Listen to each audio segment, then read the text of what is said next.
Hello and welcome back to my playthrough of Final Fantasy XIV within the Final Fantasy Marathon, and in this episode I'll be continuing to complete dungeons and high-end trials whilst completing quests in between waiting times. So without further ado, let's get into it. So of course the only ones I have left, dungeons wise, it's the Wanderer's Palace. Once that is done, I think that's all the dungeons done, unless there's any more. Of course, throughout these areas, there are a few dungeons that I haven't actually gone to yet. So you've got the Keeper of the Lake in Mordona and the Snowcloak in the Coerthas, but because it's in Mordona and Coerthas, it could very easily be DLC stuff. And then over in the trials, we have Odin in the Earth's Fount, and then we have Ultima's Bane.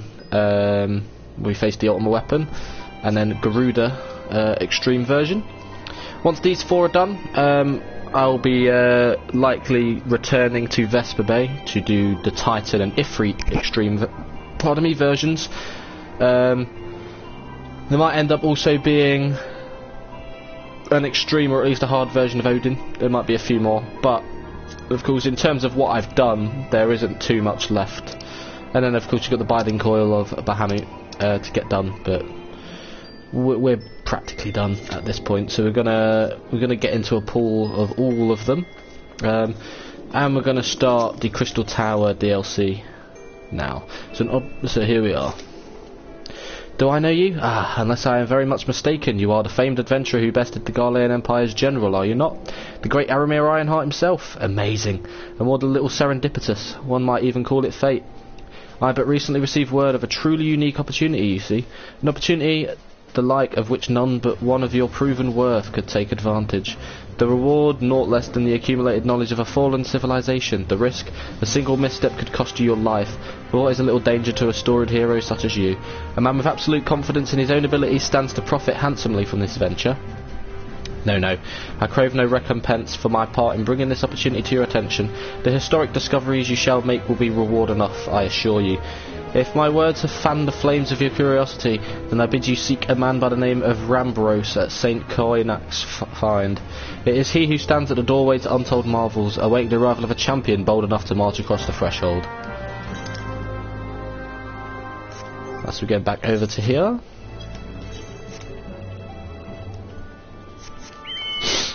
Oh, actually, looks like we're getting into one of the four.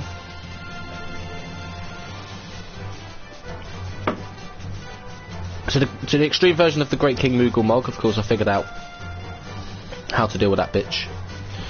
Because does 30k damage to everyone, unless you finish off the Moogles and him before he uses the move. I don't know how you deal with Garuda's move though. Anyway.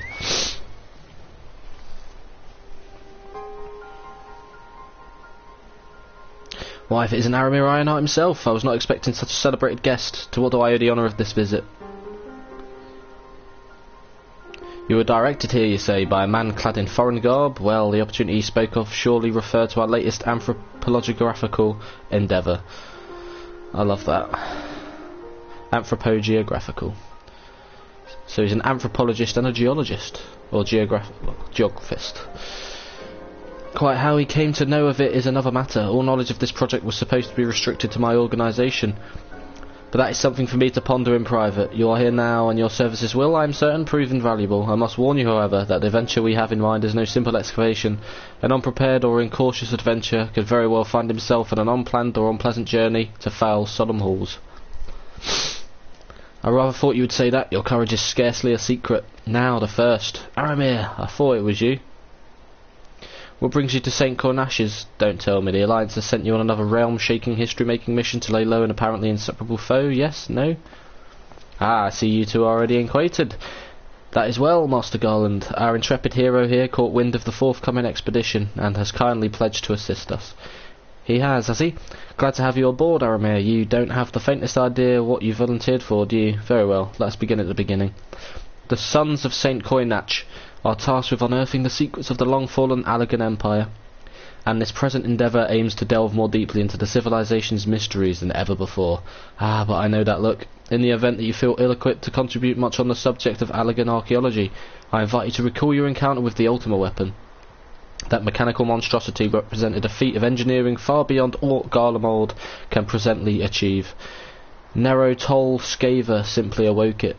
I mention this by way of a reminder that you have what one might term extensive first-hand experience with a notable Allagan relic. In short, you're practically an archaeologist.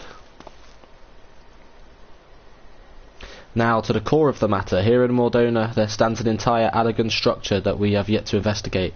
I speak, of course, of the Crystal Tower. After witnessing the destructive capabilities of the Ultima weapon and the lesser moon Dalamud before it, it seems wise to treat any remnants from that era with the utmost caution. They must be analysed, monitored, and above all kept from falling into the wrong hands. To put it plain, I have no wish to see another megalomaniacal legatus wield one of those weapons. It was this thought which first moved me to contact the Sons and propose that the tower be explored.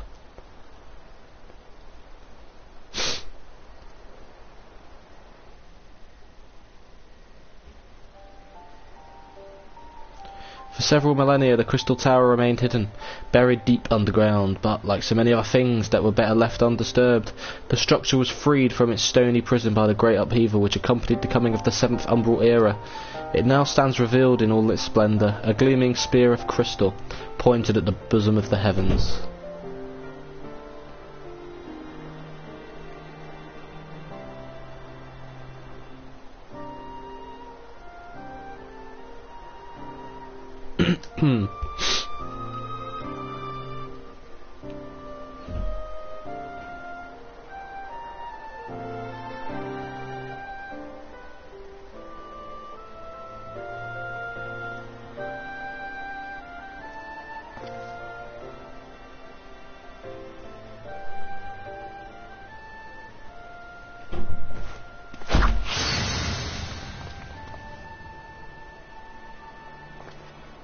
We believe the tower to be the repository of much of the ancients' wisdom. Unfortunately, its entrance is guarded by formidable defences, and we cannot so much as peep through the keyhole, much less foot inside. These defences take the form of statues carved into the likeness of giant swordsmen. The 8 sentinels, as the Sons are wont to call them, is the first barrier we must overcome.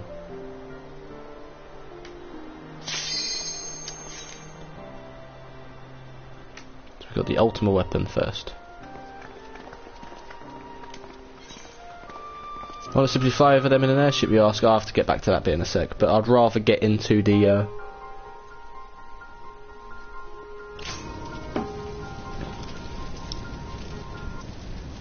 I would rather get into this. Here we are. The Minstrel's Ballad, Ultima's Bane.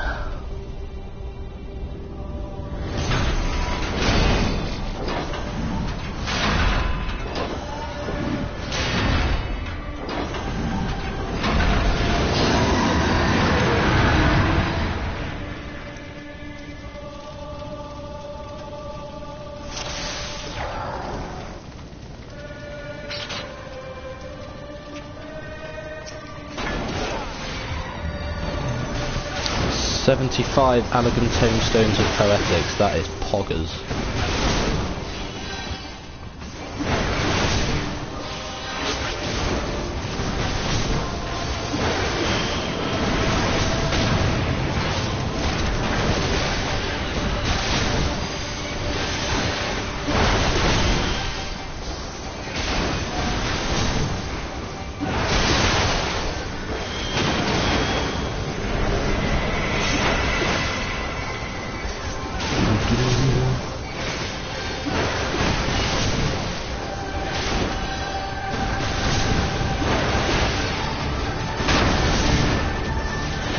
Sure, still attacking me.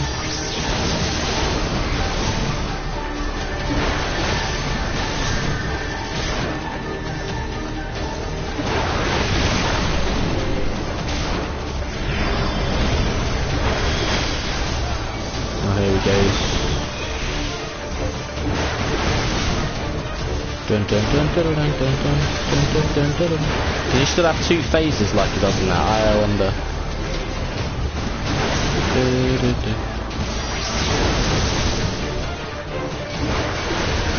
Nice. wanna make sure I keep them away. Tank purge. Is that meant to do something to my tank powers? I've no idea.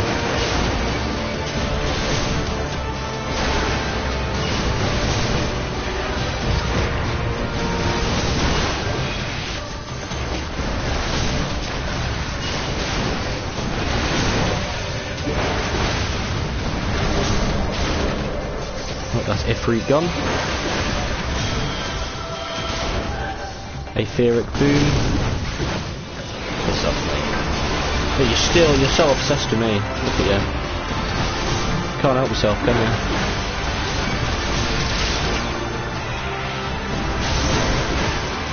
The amount of difference that just a few pieces of armour have made. My God.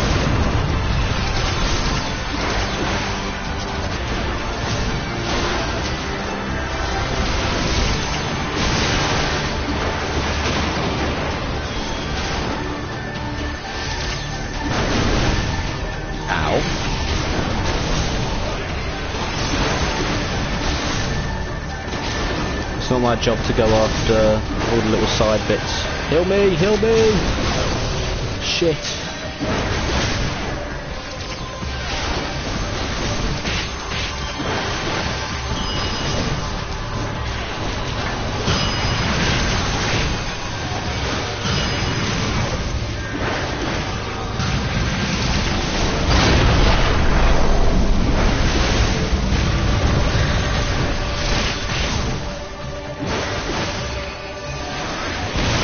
Well, I'm doing my job.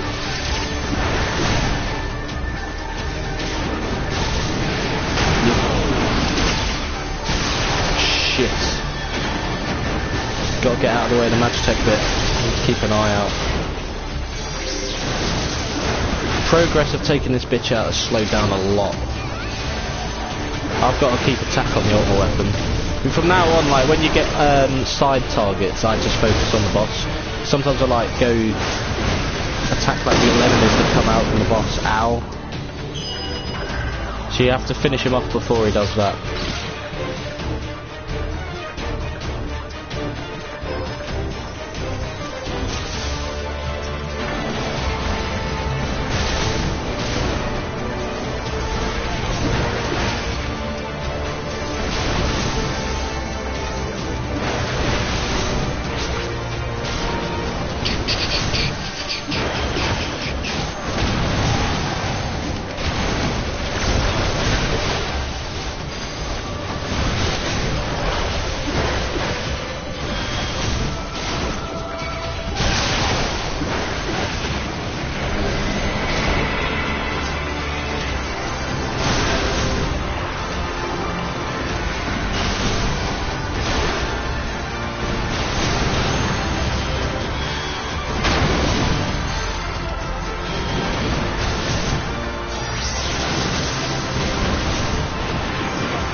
Dun, dun, dun, dun, dun, dun, dun, dun, dun.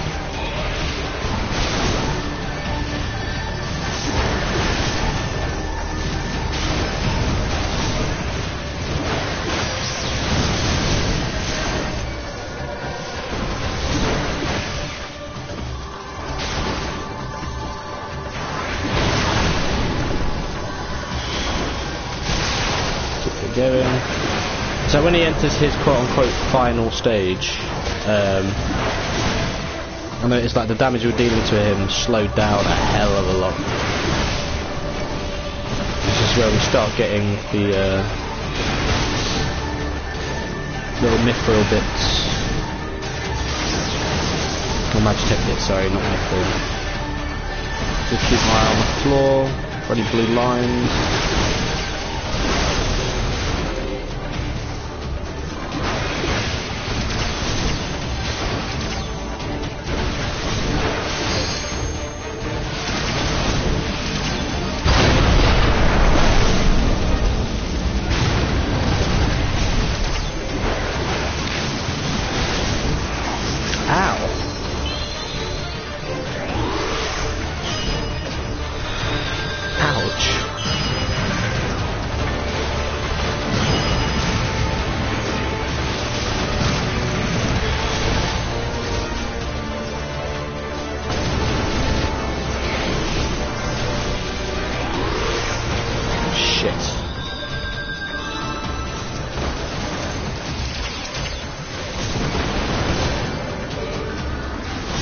Oh, Jesus.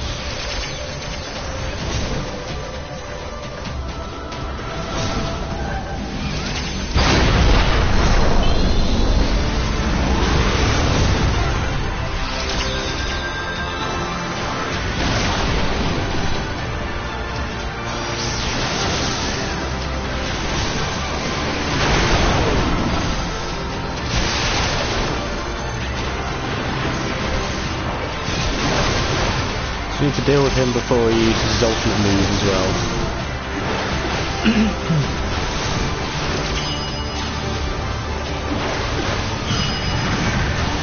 It'll probably be close to now when he starts to get ready to use his big move.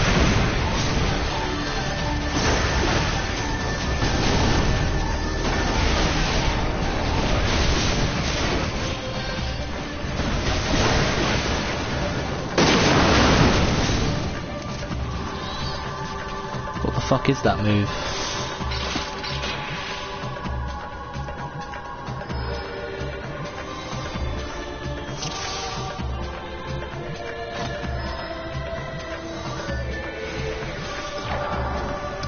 What were they saying?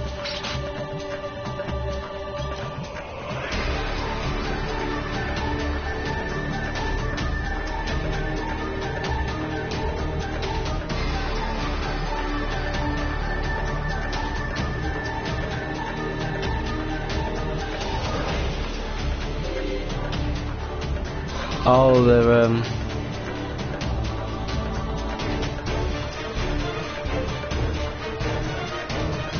they need to soak those orbs as a group, I see.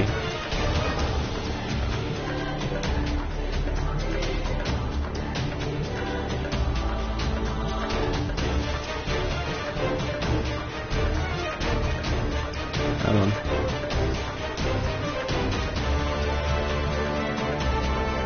Oh, so we have to soak the orbs.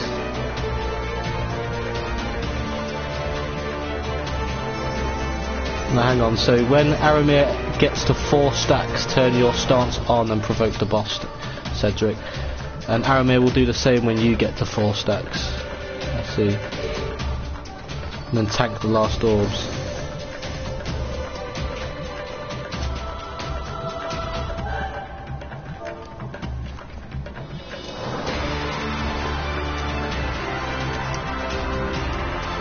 Clever.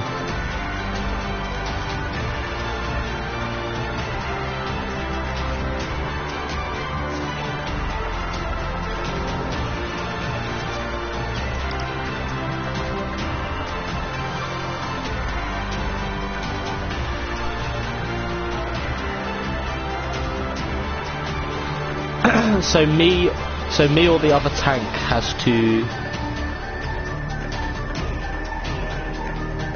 soak up the orb. So when I get to 4 stacks, I turn my stance off. Cedric turns his on. When he gets to 4 stacks, I turn mine back on, and then we keep on switching. And then he needs to provoke the boss at the end, because I'll be provoking at the beginning, because I think they've noticed that I was good at doing that at the start.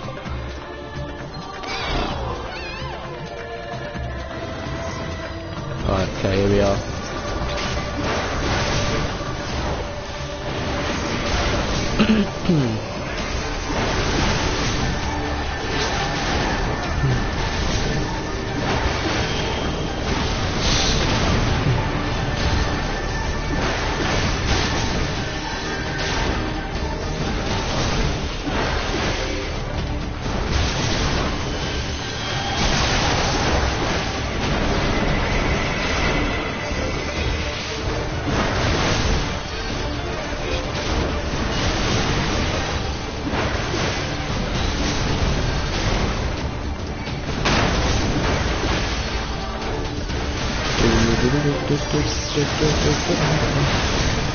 Right, so we're both on 1 stack.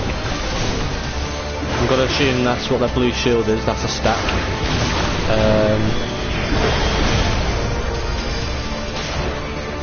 So once I get to 4, I turn mine off, stop provoking him, and then, yeah. And we have to... it's both of us tanks' jobs to soak up the damage at the end that kills us all off with like what is it, like 10,000 damage each, which of course kills us. So that's what's meant to do. So we're meant to work it out, but it's good that we're all talking in it.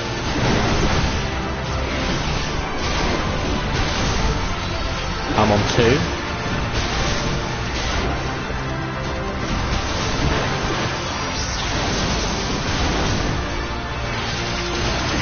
I'm on 3. Need to keep an eye on it. So once I get to 4, I turn it off and I stop provoking. I turn tank stunts off as well.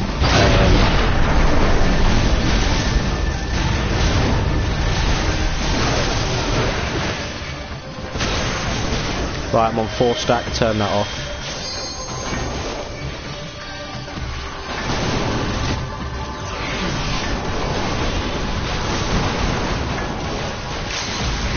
And now he needs to attack Cedric. So I'm on 4 stack.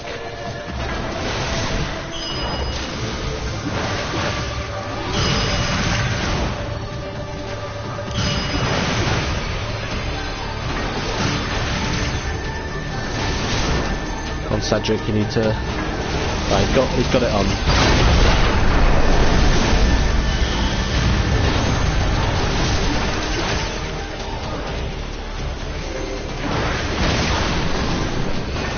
Turn that off for a sec there. You know, keep stance off. I don't so now he's on 1 stack, and then if he gets to 4 stack, then I go back on again. And one of us two, or even both, have to die, soaking up the damage from the orbs.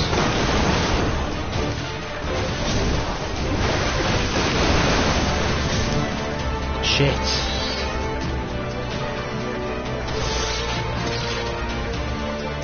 Oh, so that was Cedric's fault. He didn't provoke.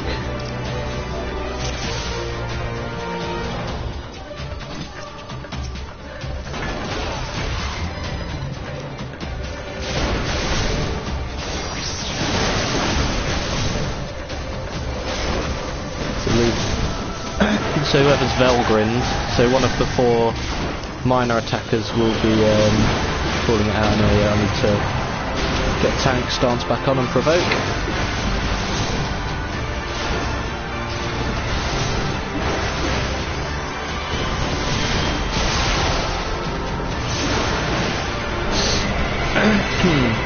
So yeah, I'm making it my job to provoke at the start.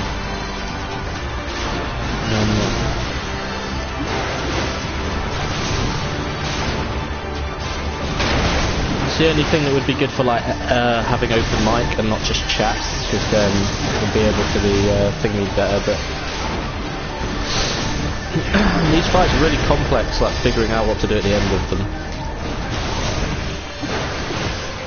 I'm on 2 stack.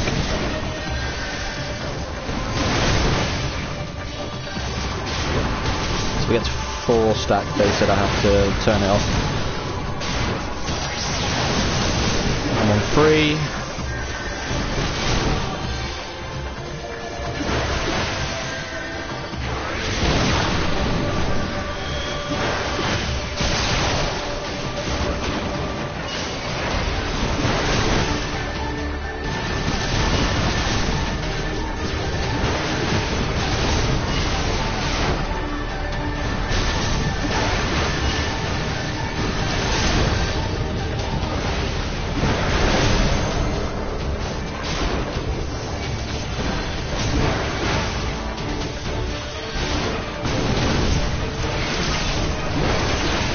Now the fun begins. So it's my job to just keep it provoked. And then Cedric has to provoke it towards the end to soak up the damage.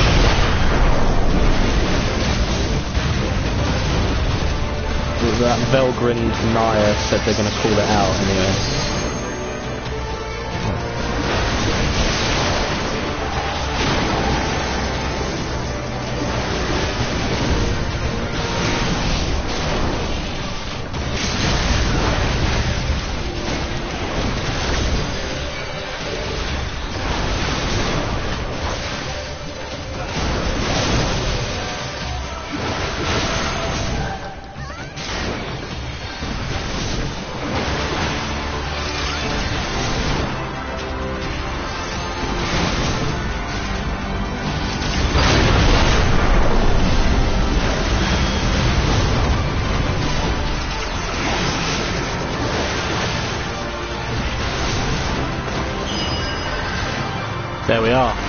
That looks like that's different.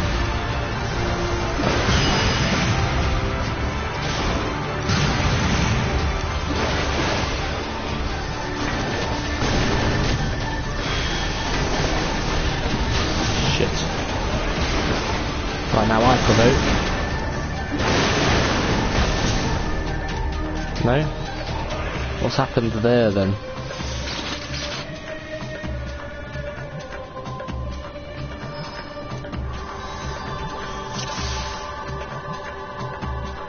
See.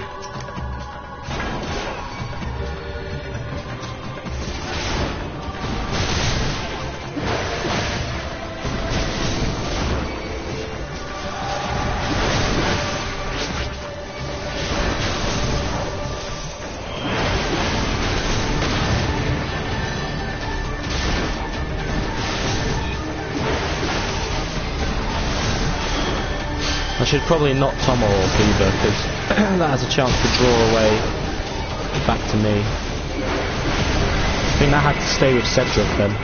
I think I'm not sure who's at fault there, me or Cedric.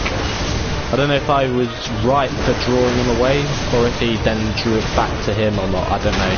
It's very hard to tell. Very complex.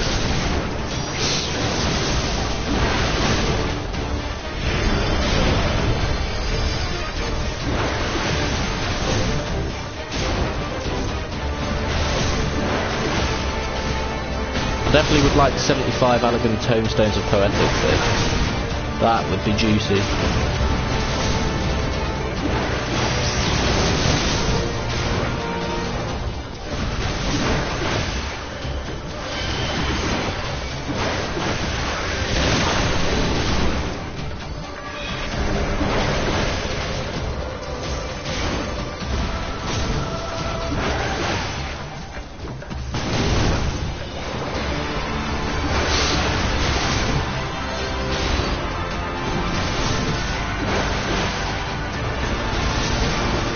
Three stack, 4 stack, we can turn that off.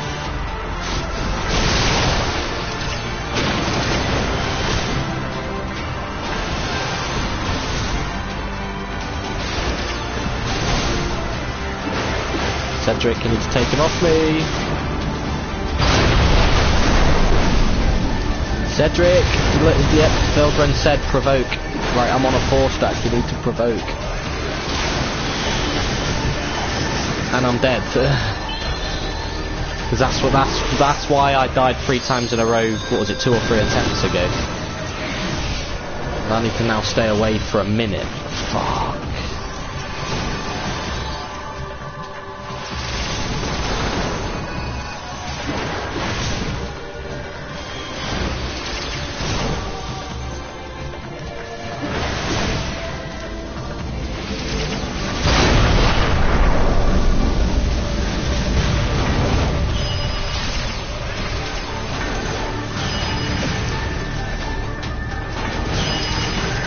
Cedric has to soak up that damage.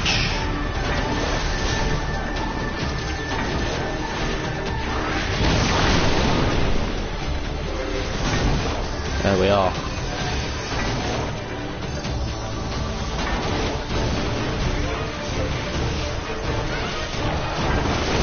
Alright, has he done it right?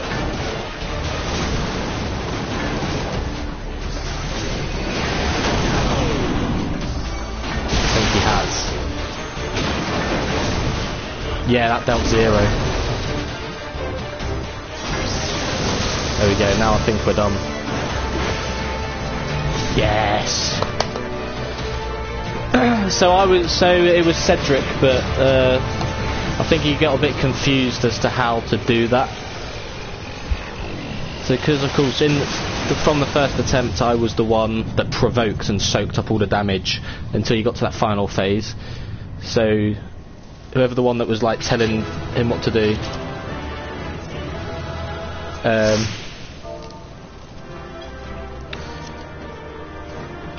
I guess Cedric just had to learn like the timing to take the ultimate weapon off of me.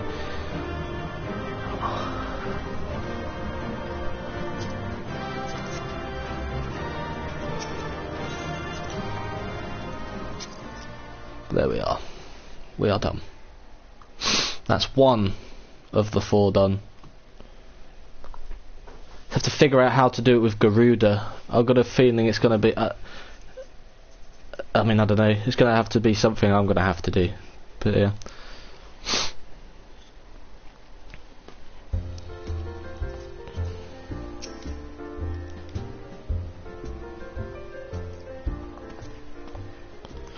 That might be the best work yet. Was it not just as you remember, Aramir? Come now, what's the harm in a little exaggeration? I only changed a few details for dramatic effect. And even if I had not, others would have done so eventually. 'Tis the nature of every story to grow with each telling.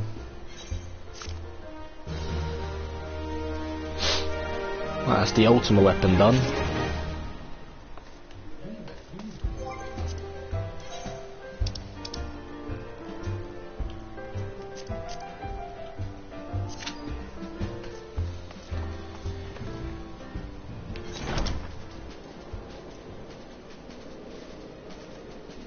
Sing me another song. What the fuck is this?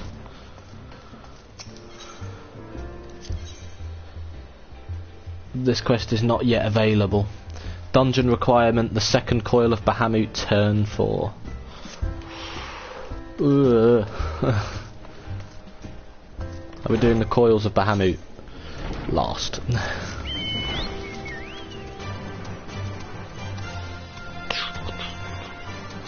Also, is there a way to actually check how many Allagan tombstones I have?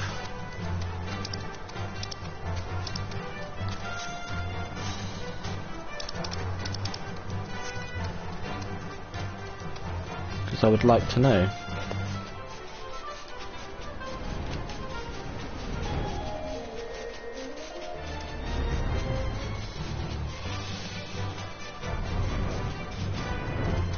So I think that last failed attempt, I think what happened, I tried to get the ultimate weapon back off him, but then he used his ability, but managed to get it to work eventually. Anyway, I need to check.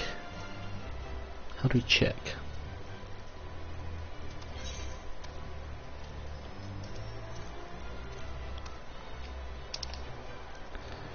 So Allagan Tombstones of Poetics, 565.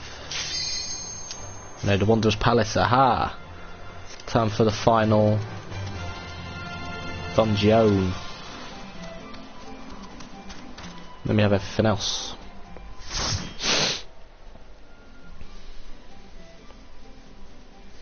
And with however many Allagan Tombstones of Poetics we get here, just need to use them. Finish getting the level 130 armour, well, item level 130.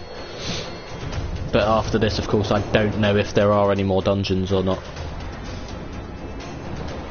They could have extreme versions of each dungeon, but I don't think there will be. But we'll see. You'll notice as well at the end of the ultimate fight I turned off my tank stance. I don't know if I need to turn off the stance, I think just not provoke. But get at 80, nice. Yeah, decent amount. Anyway, sorry, what the fuck? There's 8 different things. Save the fleeing Tomberries. Oh, so it's going to be 4 boss fights and 4 little things. I know, Silver Scales Warder.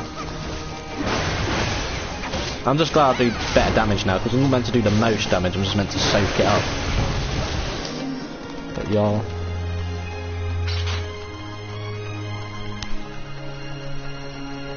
Come on, I'm a tank, I'm meant to go in the front.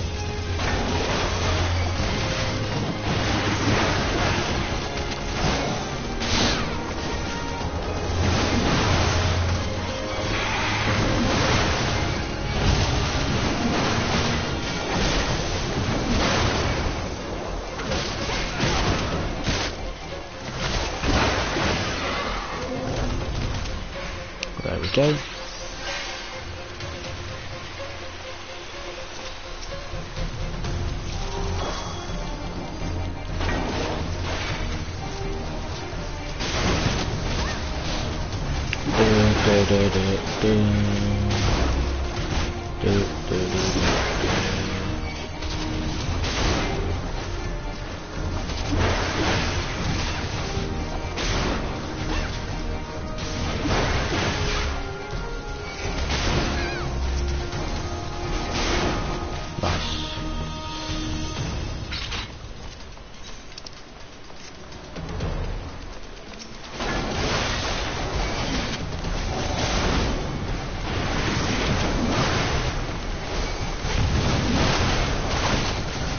I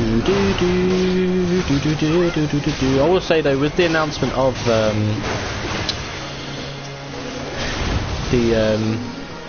Pixel Remaster going on, it's going to be so weird to see the 6 Nintendo Final Fantasies on here. I mean, you had the only one time it was on the PlayStation, I think, was the FF5 and 6 anthology on the PS1. I believe that was the only time.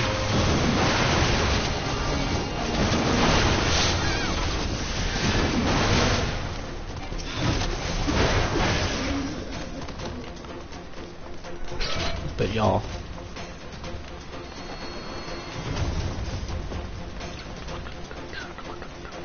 Frumious Kohul Jar.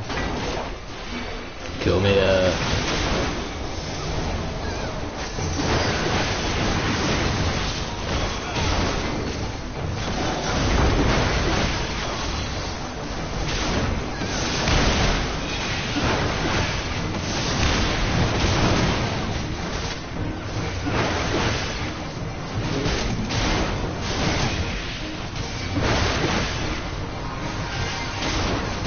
I don't think I have 8k health, do I? I think I might have just learned that. It depends on what the item level cap is. Come off me, you bitch. There we are.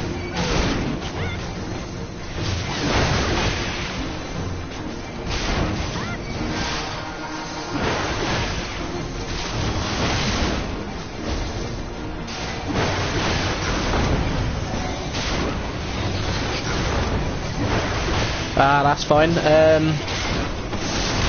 So far I did the raid version of the Ultimate Weapon fight. It was a really good party that helped communicate. So basically me and the other tank had to work together. So I spent the first 75% of its health bar provoking it, and it had to keep on attacking me. And then the other tank's job was to switch at the right moment. Draw the attention away from me, and then they basically soak up the damage that hits the whole party if you don't do it in a specific way. It was quite cool.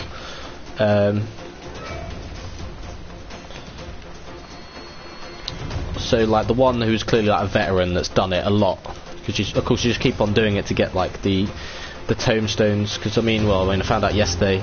If you didn't see yesterday's, you might notice I have blue armor now. Using the tombstones I'm getting from all these raids and dungeons, you get some fucking sick armor. So it's increased all my stats by a hell of a lot. Because of course you can't get anything above level 50, so it all goes down to what you get item level wise. I'm going to die. I am a dead man. I'm no longer a dead man. Look at that sacred standard bollocks. I am a dead man. I am no longer a dead man.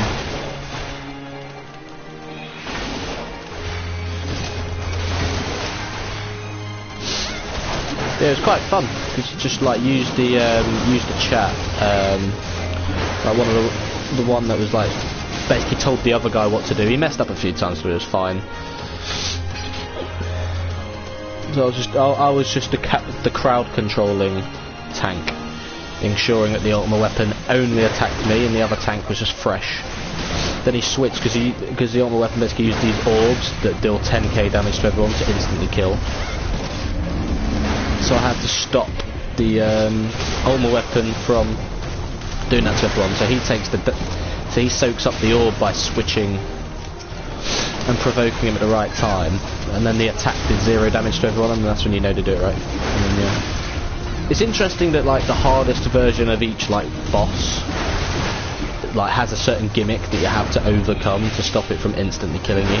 Because Moogle Mog 12 had that. You had to get rid of all his Moogles and then finish him off before he used the move. Gerudo haven't worked out yet. The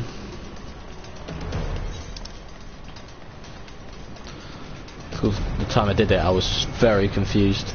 Yeah, it's quite hard. It's difficult to explain, but it's quite cool nonetheless. But like proper use your understanding of the roles.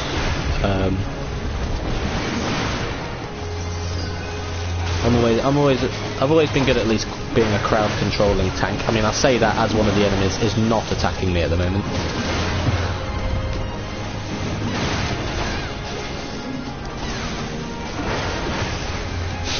But you get what I mean.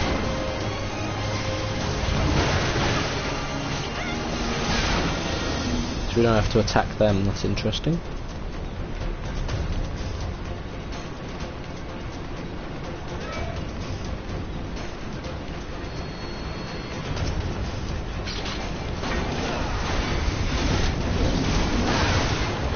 Attack me, damn it.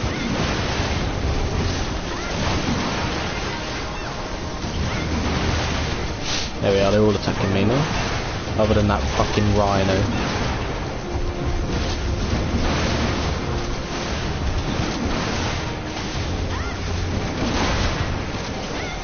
I also have a better weapon as well.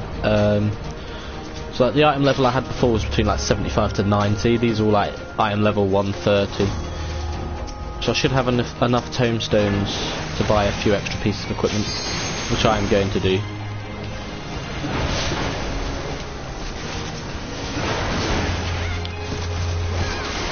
Just makes it even more worth it using this. You know, that's it, attack me, bitches.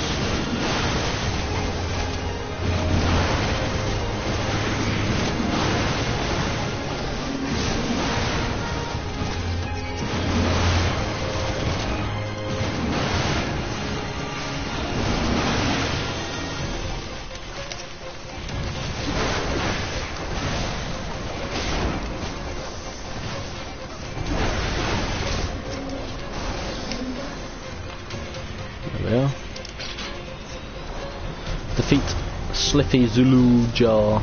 So every boss gets you 20 elegant tombstones. I'm actually going to keep an eye on them now that I want to use them. Because I've got... you're allowed up to 2,000 and then you don't get any more. I don't know how long I capped out on, so I don't know how much I actually lost out on, but hopefully it isn't too much.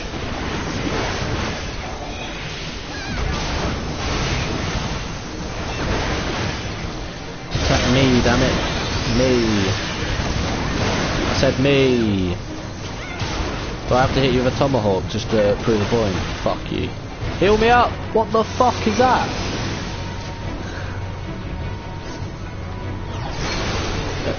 Eh? Oh my, so because he was nearly dead, because that Myra was nearly dead, decided to heal them up, even though literally I died because I managed to draw the attention away from the one who was nearly dead, which is my job as a tank. And then they just continue to look like nearly dead, but now he's attacking me. So look, so again, look, healed them up, and I've died again because they've healed Myra. I mean, I get it, they're panicking because they're nearly dead, but I've had to respawn to get that back. Oh, for fuck's sake, revive me. Right, I'm the tank, revive me first. Jesus Christ. Awful timing. See, I'm just getting better and better at the game now. Like, oh my god, what the fuck are you doing? Why are you reviving them first? My guy's literally two-shot. I am good. It's just very weird that it's Christmas Eve. Doesn't feel like it. I know, this has gone well, isn't it? Next time, fucking heal the tank.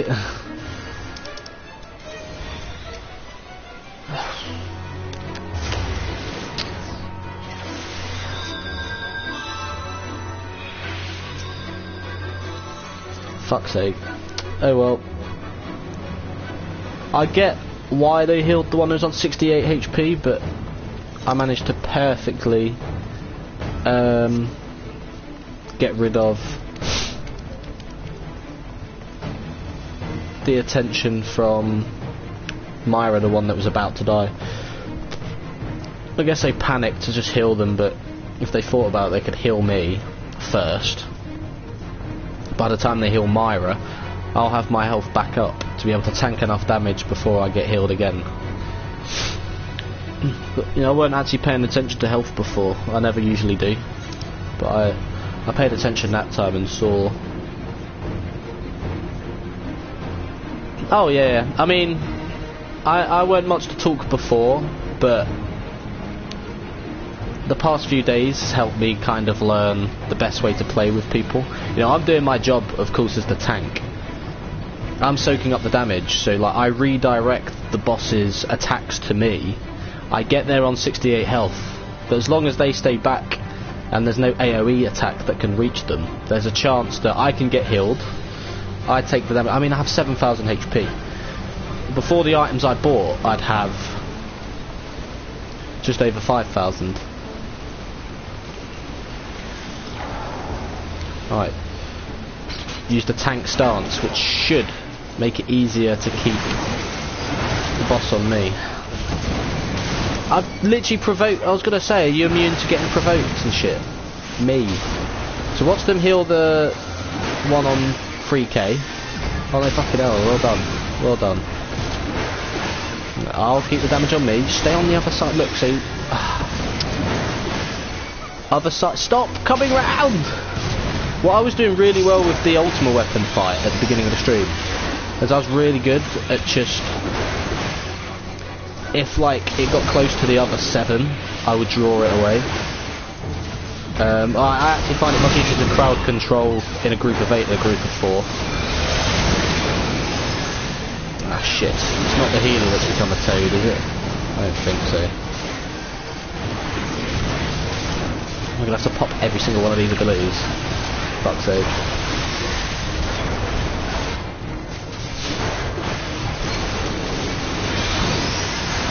There we are.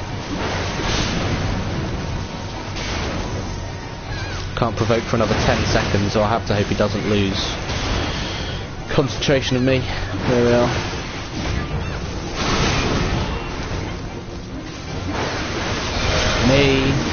Me, that's it, me. Good. I said me. I provoked you, goddammit.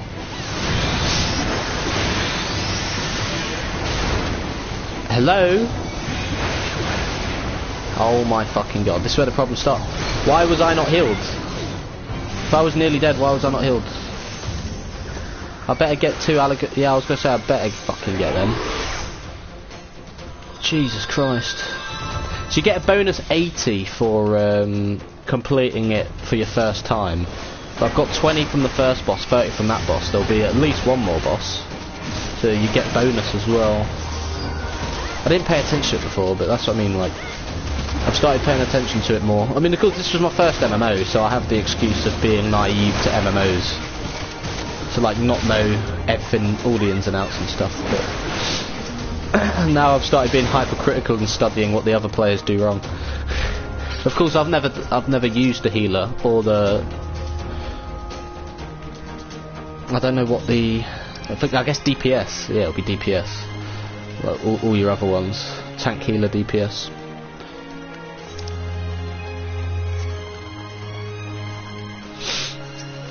I mean, if you know me, I always like the more like kamikaze-esque play style. So I like being a tank because I like to just be in the action, happily taking damage.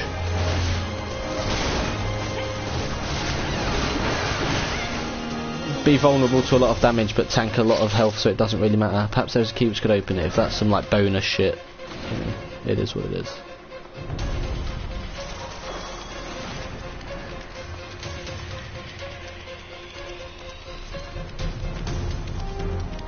Clear the bellows, and then we get one final boss, the Chantry. Shit. Purulent Abscess. Yum. Do do do do do. Do do do do do.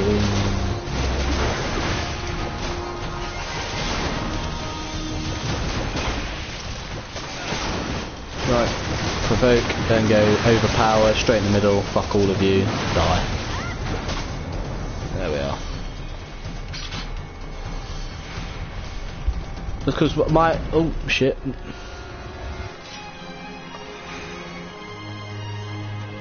I didn't realise there was that to do. Because I'm most effective when there's only really like a maximum of 3 enemies. Because if there's like 8 fucking little midget enemies, then I can't get them all to attack me. There's probably suicidal anyway, but of course, bosses is when I'm the one that shines the most. I'm not built to do the most damage. Like, you've probably noticed, like, I do like 200 damage, which hardly takes the bar off. But that's what DPS builds are for. I meant to do as much damage as possible whilst just, you know, getting my ass beat, basically.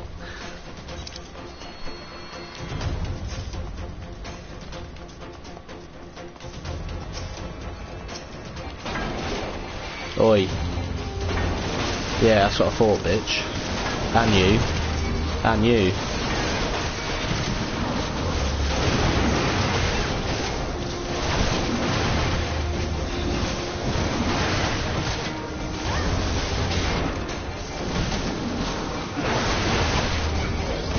That little bit of bar that went down then. Yeah, that's what I mean. You see like the two little flickers that you get. That's really like, I could do probably 500. Archers and lancers and whatnot will do like 1.5 to 2k.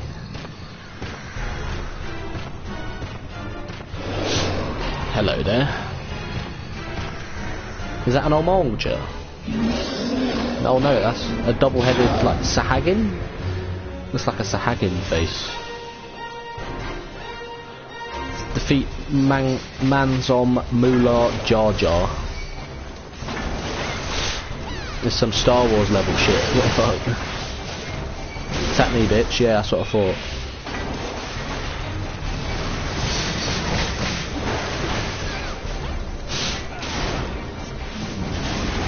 God damn it! This dungeon's taken 20 minutes. I haven't even realised.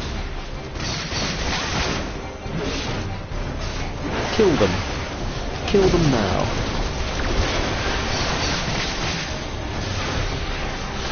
I can temporarily boost my HP as well, which is fun.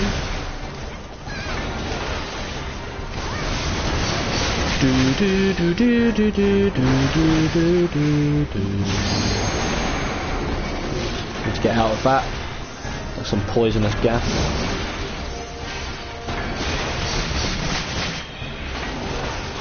Guess we have to get rid of the sacred idol. Oh wow. Even I can do a lot of damage to that. When there's like some really weak enemy you can do a lot of damage to, I appreciate that. Because then I can actually kill something. Ah, fuck. No. Are you gonna revive or not? That's fine. Just fucking heal up everyone, then revive me.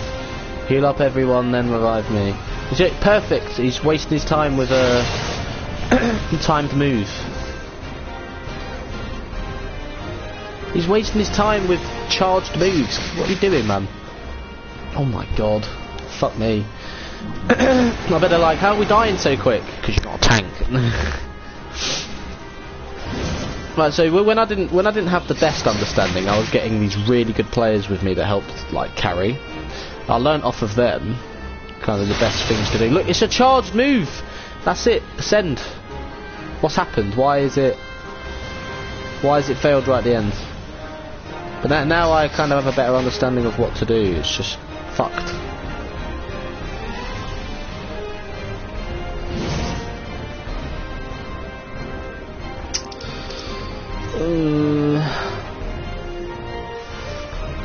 The thing is, damage-wise, I can't carry. That's not what tanks are made to do. I can't do nowhere near enough damage. If I pop berserk, you get 3 attacks.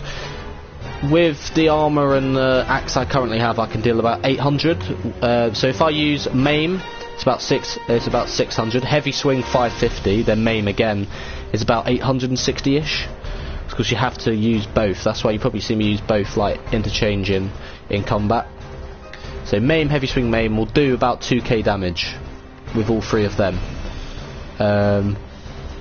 It takes me 3 attacks to do 2k damage. DPS builds can do 1.5 to 2k damage per attack, but I've noticed that a lot of the DPS builds can do multiple attacks in one.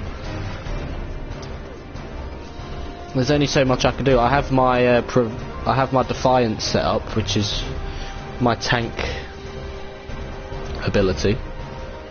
I can provoke. When it comes to AoEs and damage he deals to everyone, it's no longer my job.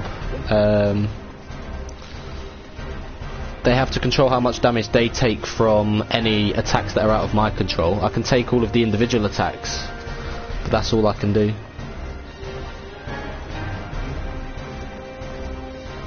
Look, they're rushing ahead.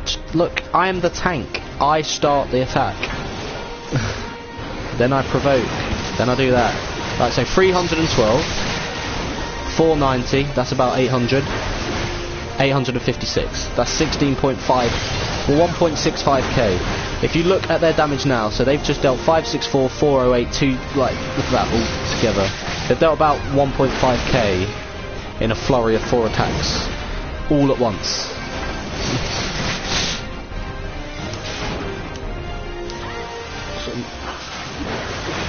If they stayed on the other side of me when they attack, I can easily crowd control and make sure that I'm the one that gets hit the most.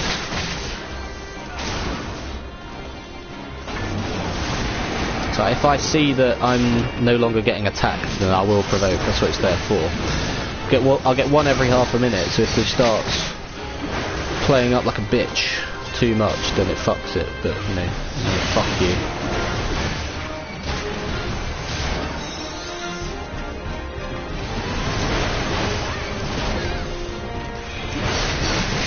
162, 473, 830.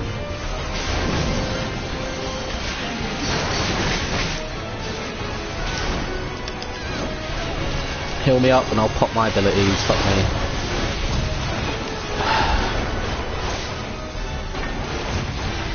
Come on.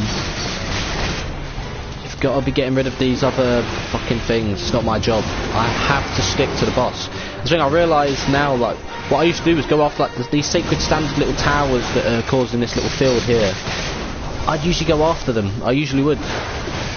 But, you know, I have to stick with the boss. Have to. Raises yet another. Stay away from him. My job to take damage, your job to heal me. There we go, perfect. Now when one of the ones with much lower health gets hit, use an AoE heal. Heal everyone. So like when they've taken a bit of damage, I'll have to take an AoE. It doesn't fully heal me, but it fully heals everyone else. The healers I've had before, like, know that. And like, it doesn't fully heal me, but they make sure everyone else is fully healed, then do one little big heal on me. Go from there. Like, it's the most standard thing you can do. Come on, don't choke it now. We've nearly done it. Come on. If I have to die, I'll die. I don't care. There we go. Nice. Whoa.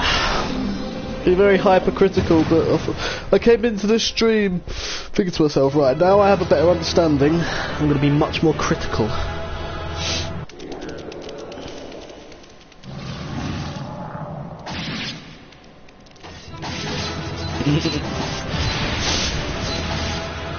Tombrers are a bit pissed.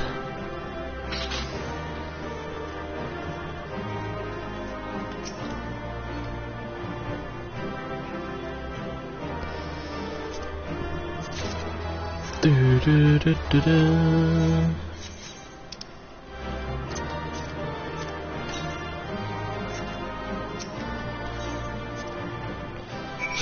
There we are.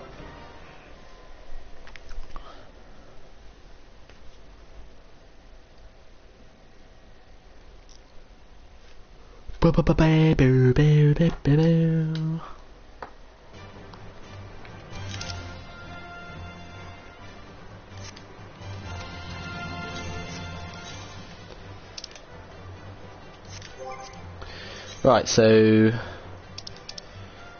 with that, I think that is every dungeon done.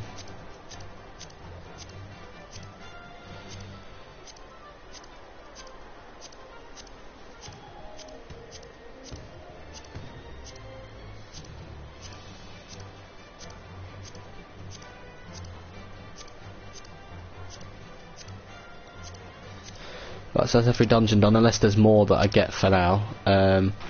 Need to turn. Oh, bloody hell. Of course, it's 4 o'clock, so it's getting dark. Shit. There we are. Because all of these are done. The only one that, that isn't is Earthfount. Then we've got the Howling Eye. So these are the only 2 left. Once these 2 are done, I should get the extreme battles of Ifrit and Titan. I'm assuming you'll get another one for Odin as well, but these are the only 2 that are left that I can do for now. So I need to go do that.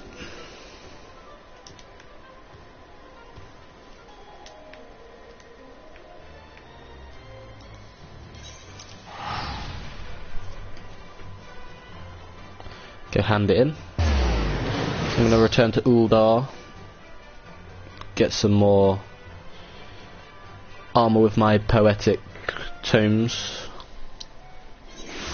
and then go from there.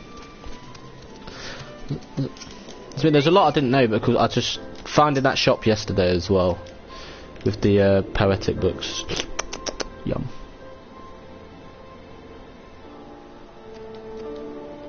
We done, yeah? Oh, Tombury told you what I did. That's very nice. Oh, it's 8-minute waiting time this time. It was a 22-minute yesterday. Maybe streaming slightly earlier has helped.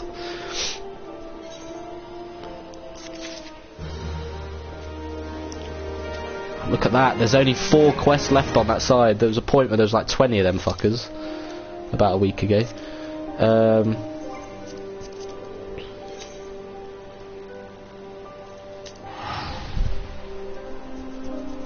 Let's go. And then once I've got all this shit, if there is a point in time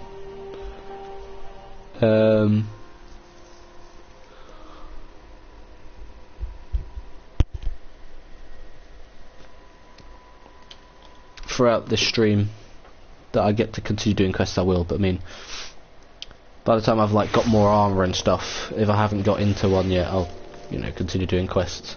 I've got the Crystal Tower quest line that they said you had to, I think, do partly, and then yeah.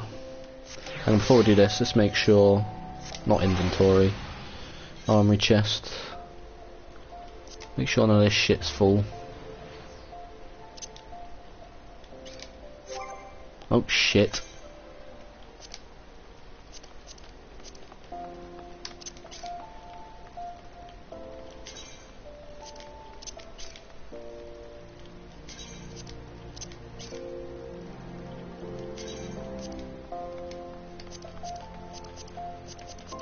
And yeah, none of those are full, right. Let's look at subcategory, Ironworks gear. Right, so oh shit, no cancel, fuck me. So we've got that. Don't need that. So we've got the weapon, we've got 3 of the 5 main body gear.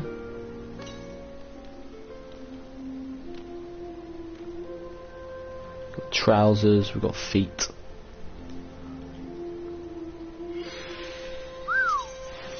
I have to do it. I'm gonna get trousers for now.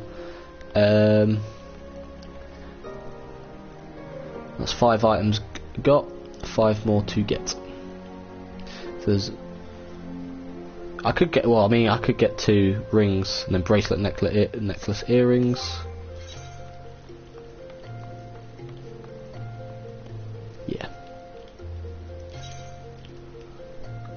Right, so plus 30, plus 52, plus 32, plus 56, plus 49. Oh, it's different. So this is determination and tenacity.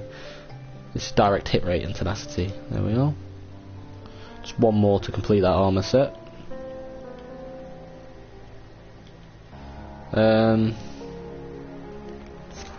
Where's the repair shop?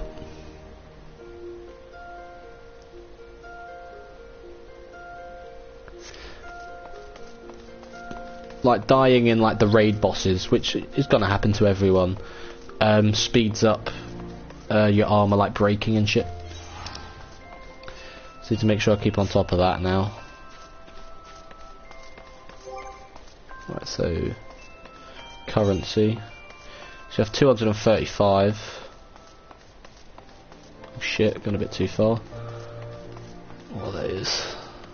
So wolf mark, trophy crystal, I've two of alpharism, causality, elegant tomestone of astronomy, and then poetics you get for now. And then that's it. And allied seals is what it is. Wait, no, I was going the right way, twat. Too busy looking at currency. There we are.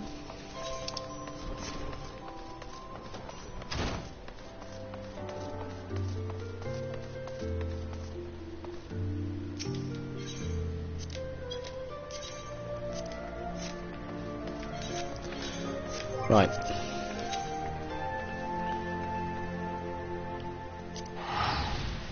Return to Mordona. Do the Crystal Tower quest again. Get back to the point in the cutscene I reached before it cut off. I said I'd rather the cutscene cuts off.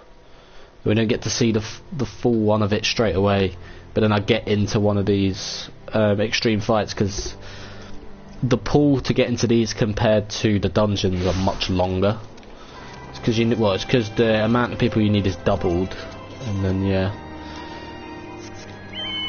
that's just the way it is. There it is in the distance. Look at that beauty. Yum.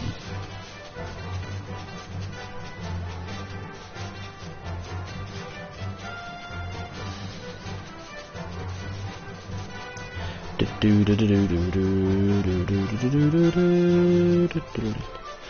I'll do the Crystal Tower one first before I continue with the Scions bit, because you need to do both anyway. I don't want to skip cutscene unless it skips the bit where Sid explains the tower as well, so I just need to skip past all this.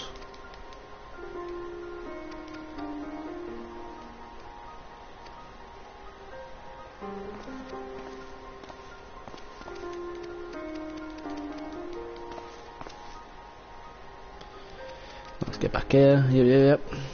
Right. So it's the text box after he throws the stones at the barrier that we got to. Because anyone that's just watching, I'm not just skipping past the cutscene, this is already seen at the start of the stream. But if you get pulled into a raid boss or dungeon lobby, you have to start the cutscene again once you get back to the place where the cutscene was. But as I was saying, I'd rather that happens than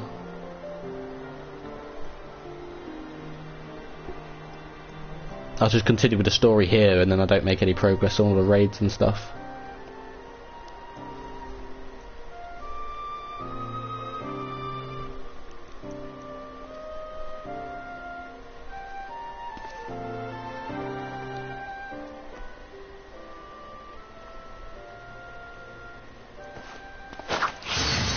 Yeet. Got just past this bit, right? It should be this next text box, I think. Oh no, not yet. That's explaining the 8 swordsmen that guard it.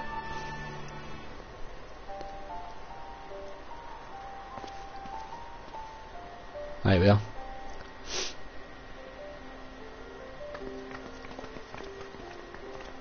Why not simply fly over them in an airship, you ask? It's been tried before. Any vessel that ventures too close to the tower is blasted out of the air. We either destroy those statues, or the front door is forever beyond our reach.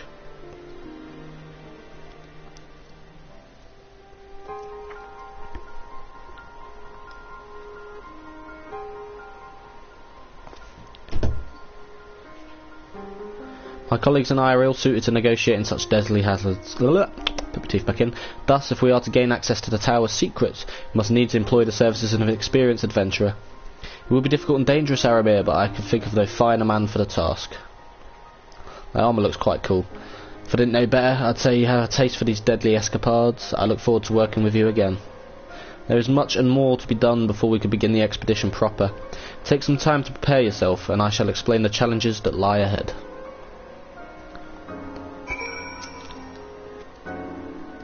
Our first objective is to reach the entrance of the Crystal Tower. As I previously mentioned, however, they will prove no easy task. The entrance is guarded by powerful defence mechanisms, each utilising one of the 4 elements of fire, water, wind or earth. Anyone attempting to simply stroll past these unsleeping sentinels invites swift obliteration. So it's just FF3 all over, of course, because anyone who knows me knows that I'm a proper FF3 nerd, and the ending to FF3 is one of the hardest but one of the best endings in a video game. You get the Crystal Tower, then you get the World of Darkness. You get yeeted by the final boss. I won't name her yet. She destroys you. You get revived, and then you have to defeat the 4 bosses of Fire, Water, Wind and Earth in order to weaken her. And yeah. Based on Master Garland's analyses, however, we are reasonably certain that the attacks of these lethal contraptions can be reflected using a crystal of the corresponding element. Naturally, these crystals must be of surpassing clarity, free of the slightest impurities, much like the flawless specimens used by the beastmen in their primal summoning rituals. Mayhap I should have said exactly like the specimens they use. Were there any other way, we would not ask this of you, but we need someone to enter the Beast Tribe's strongholds and liberate their perfect crystals. For the moment, I would have you focus on obtaining 2 of the 4 crystals. We require Wafer Lanosha, where both the Sapsa spawning grounds and the Ugamaro mines are located. You may be certain that the materials used in the Beastman's sacred rituals will be well defended. Whether you choose to venture there alone or with companions, I shall leave to your discretion, but whatever you do, please be careful. So we're going to get the Sahagin crystal, and then the Kobold crystal, and then when I come back here I'll probably have to get the Olmalja crystal and the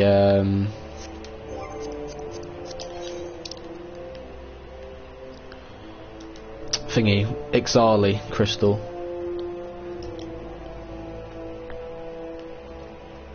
I'll do the Sahagin one first.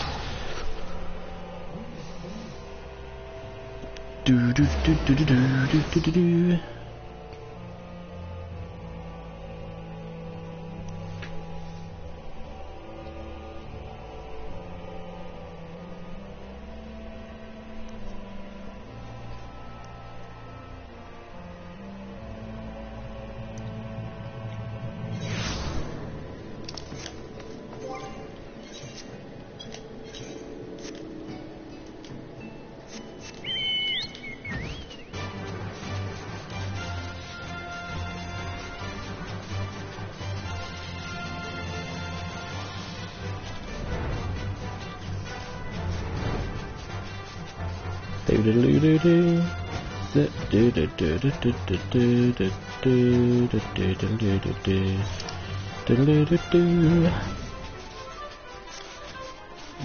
Oh my god. Yeah, the average waiting time was 8, then 9, then now 12. I see.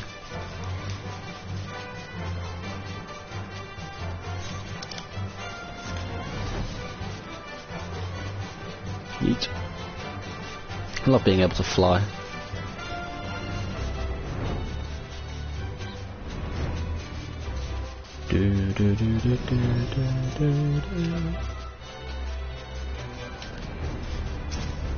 Oh, lovely.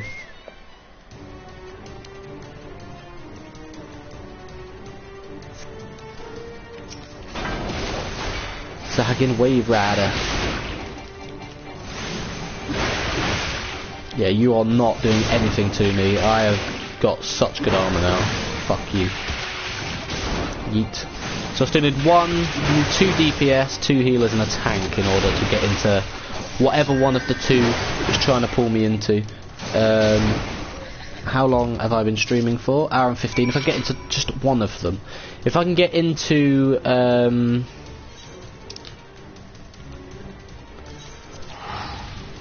the Howling Eye, I can face Garuda and then I'll end the stream by returning to Vesper Bay and then getting which one's next, which should be Titan because Ifrit was last time, and do that, you know.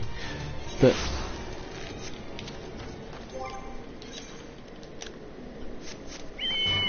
you don't need to get in there first. Right, 1 more DPS, 1 more tank and 2 healers, as long as they're patient and wait, because I mean there's no reason to leave and like and quit the waiting, because you're allowed to do what you want while you wait, which is what I like about MMOs. Or at least they do it here. I don't know if they do, I'm going to assume you can do it naturally in other MMOs as well.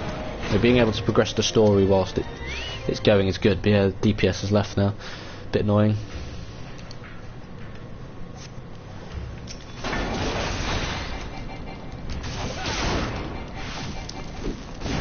Greeting, stranger. 915 514 857.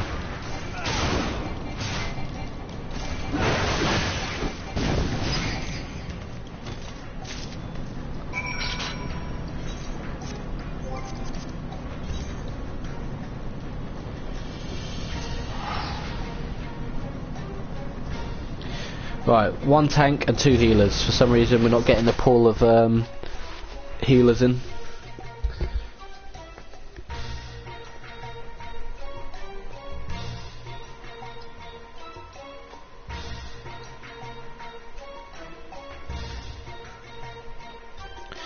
Ding dang doo.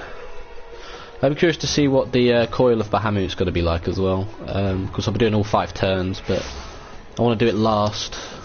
I just want to get all this shit out of the way, because it's just clustered into absolute mess.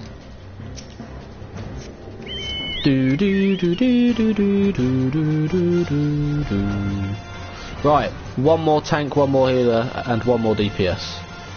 Come on. Why is the healer left? Why? Unless, I think, like, you see him, like, blip temporarily when travelling, so it'll shade 0 tanks whilst I'm travelling from locale to locale, but then I flick back up on the thing. Like that. That's what's happened with the healer there. There we are. So these are the famed flawless crystals of the beast tribes. I have seen countless specimens from I know not how many excavations, but nothing to compare to these. Their purity is astounding. You have done well, Aramir. With these in our possession, we lack only the crystals of fire and wind. The former lies in Zaharak, the war camp on the Omolja in Fanlin, the latter in Natalan, the root of the Ixal in the hills of Querthus. You can expect them to be closely guarded as the first two, if not more so. Still, I look forward to receiving word of your resounding success. It's interesting that they just make you do 2 at a time. But hey ho. Go on, 1 more of each. That healer's travelling, I'm travelling. If you look for a second, oh no, I was going to say 0 for a bit, but it didn't.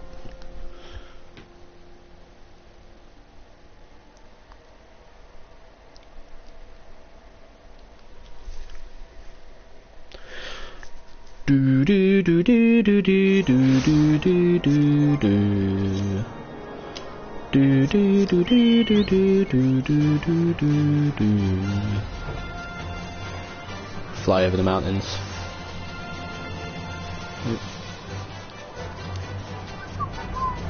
Do do do do do do do do do do.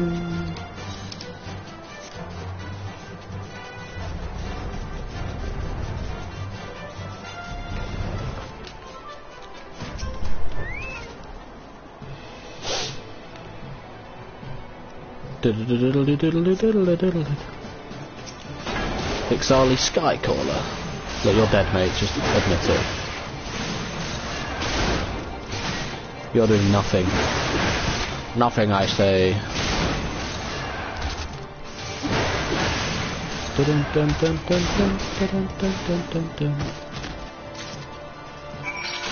Well, how hard could it be to get 1 more of each type of player? 1 tank, 1 DPS, 1 healer. Come on, man. Just want to continue. Oh shit! No, I meant to do that. There we are.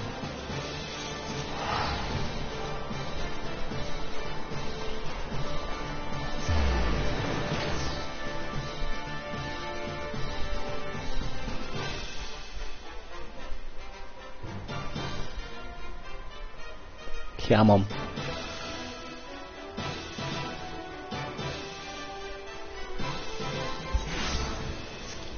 You can do it, come on. You can do it if you're being cute.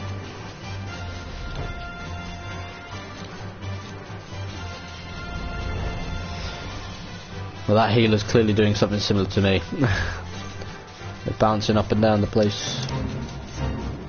I'm really not interested in that, fuck off. Nope. Not happening.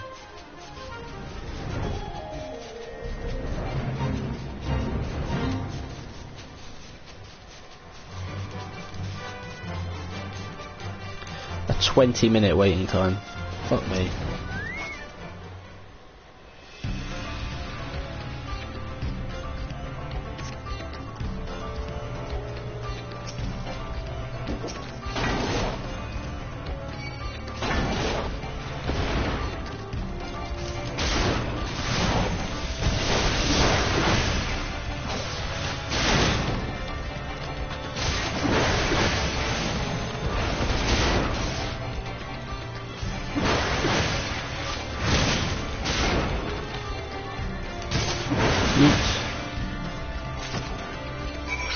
Right, you know what to do. We know what to do.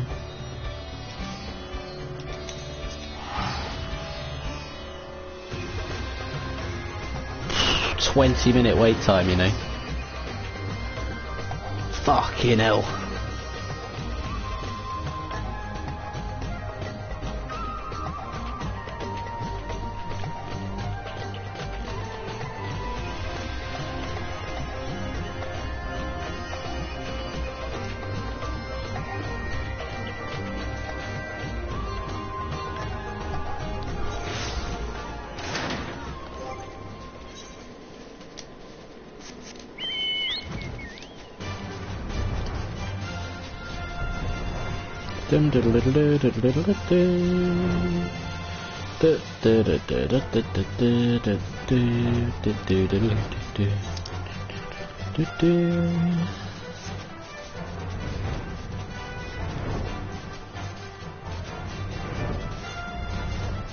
Jesus Christ. Such a long waiting time. Aramir, it's good to see you. Tell me, were you able to obtain the remaining crystals from the beastman? Wonderful. With all 4 crystals in hand, we're now ready to proceed to the next stage of our preparations. I hope I did not give the impression that we would be embarking on our journey to the Crystal Tower just yet. Alas, there is another step which must be completed ere we come to that. While the crystals you acquired are indeed flawless, they are of little use to us in their present form. If they are to reflect the elemental force of the tower's defences, they must needs be cut and polished. A process which calls for a very particular set of materials. Procuring them will be a challenge in itself, I fear. Needless to say, we will be requiring your services once again. If the flawless crystals you procured for us are to retain their elemental purity during the shaping process, a very specific set of abrasive substances will be required. Well, I say substances, but one might just as well call them one substance, namely ether sand, which has 4 elementally aspected varieties. Alas, ether sand is neither common nor cheap. Indeed, it is not unusual for the abrasive to exceed the value of our precious stones it is used to polish. Given the rarity of the materials in question, the Goldsmiths Guild in Uldar seem the likeliest place to purchase the quantity we require. Okay, right. Because the thing is, if I haven't done, because of how fucking long all this bullshit's taking, like forming the parties, if I need to go into the Crystal Tower to progress the story, I'm gonna have to do the Crystal Tower and halt this further.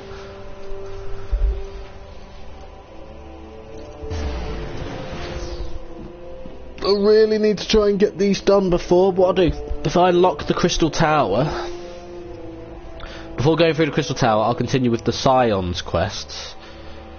If eventually it gets to a point where it's like you cannot proceed into the DLC until you have done blank, then, you know, I'm gonna have to fucking do. I'm gonna have to halt it. So I'd rather get them done now, but there's nothing I can do about the waiting times. Can I just get into one of these fuckers, please? It's just not difficult. Come on.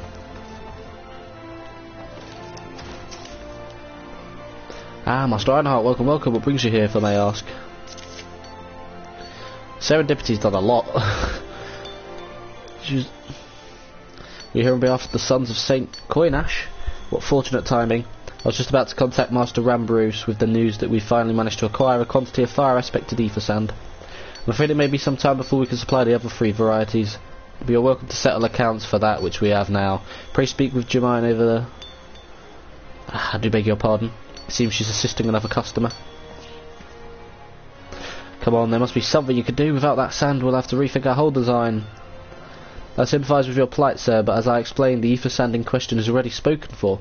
If you'd like to reserve the next shipment, then I would be happy to accept the funds you've offered as partial payment. Partial? Are you saying it's not enough? I'm already stretching our research budget as it is. I suppose a man can do without a midday deal for a year or 2. Aramir, it's been too long. What brings you here then? Got your eye on something expensive, have you?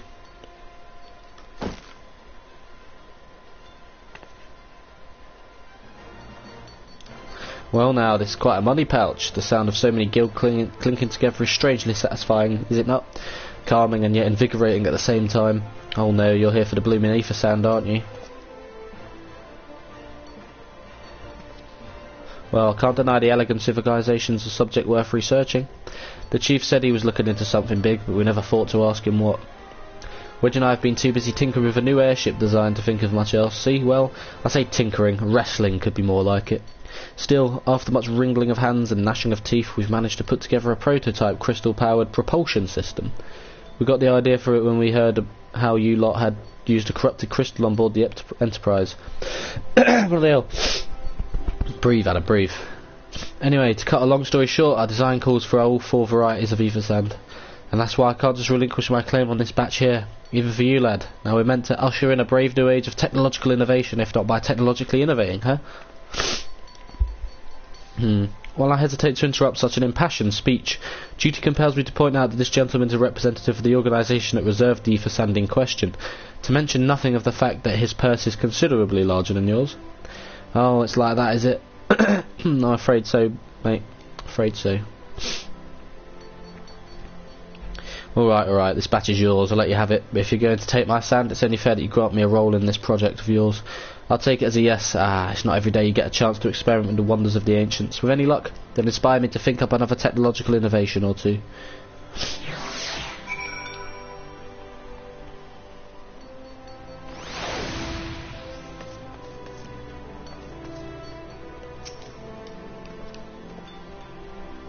Need 1 more tank and 2 DPS.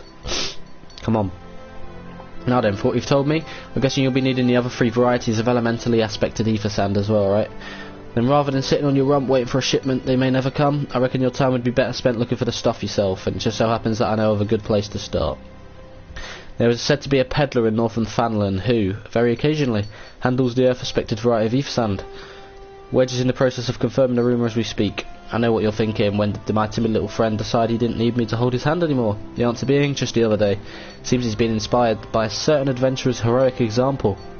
Thought he was joking when he volunteered to go to Fanlin without me. I just hope he manages to stay out of trouble. Head out to Blue Fog. Okay, right.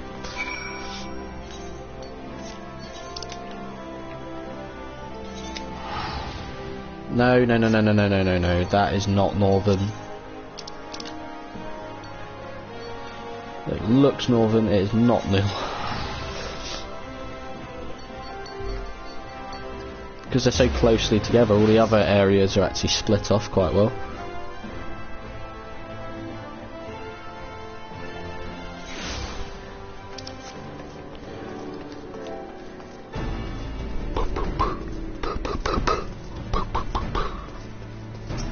Really not getting into this shit, are we? Save your greetings. If you're looking for a hired blade, then you have to look elsewhere. Okay.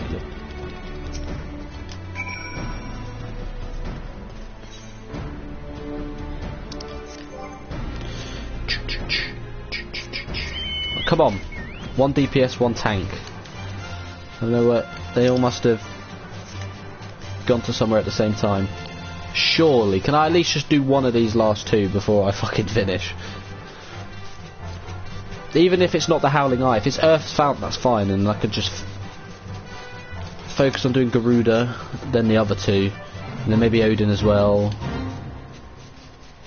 You know how it is.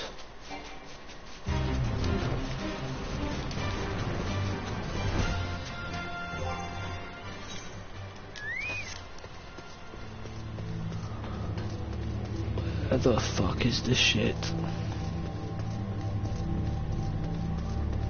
There he is.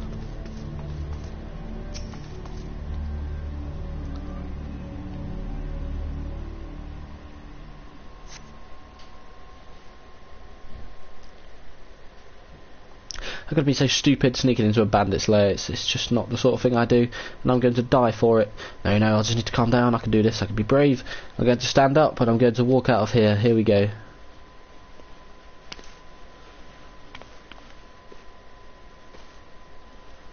Yeah, I'm sorry. I'm so sorry. Please don't kill me. I promise I'll never come back. I was just like, peace. Aramir, is it really you? But how did you find me? Can you smell fear? Actually, ignore that smell. I expect you're wondering why I'm here. Well, I was just in the process of retrieving some stolen ether sand which Biggs and I need for our research. As it happens, it was, I concede, perhaps a touch foolish and very nearly fatal, but I did succeed in snatching the stuff before my bodyguard ran away and several dozen bandits came piling after me with knives and axes and what looked very much like a plank with a rusty nail in it. Anyway, the important thing is that the stolen ether sand is right here in my oh dear. Must have fallen out when I was taking evasive manoeuvres. It seems I won't be leaving this infernal place for a while yet. You'll find the ether sand in my stead. Oh, thank you gods. You're a true friend, Aramir. I hope the search doesn't prove too troublesome. The bandits don't seem to care much for visitors. Well, I'm that high level, mate. They just don't bother. They're 49, I'm 60. So over 10 levels above. Don't start on me. Yes.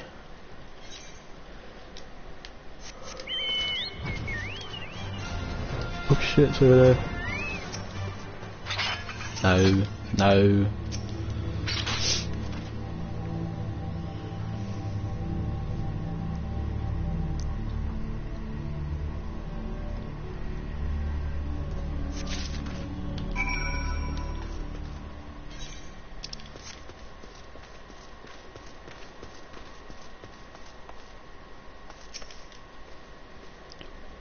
Oh, have you had any luck locating the ether sand? Yep.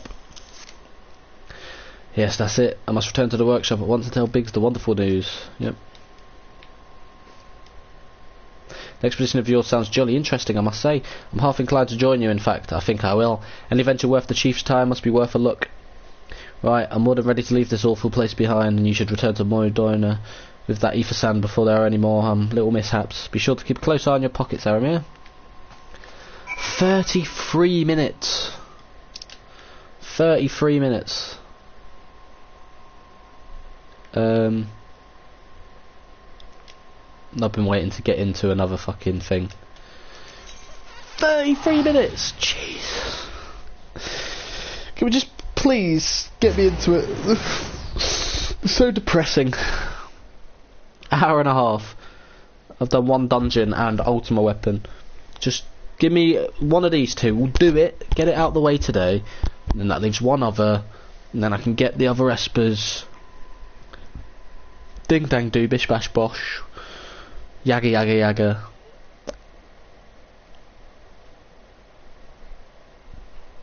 And then boom.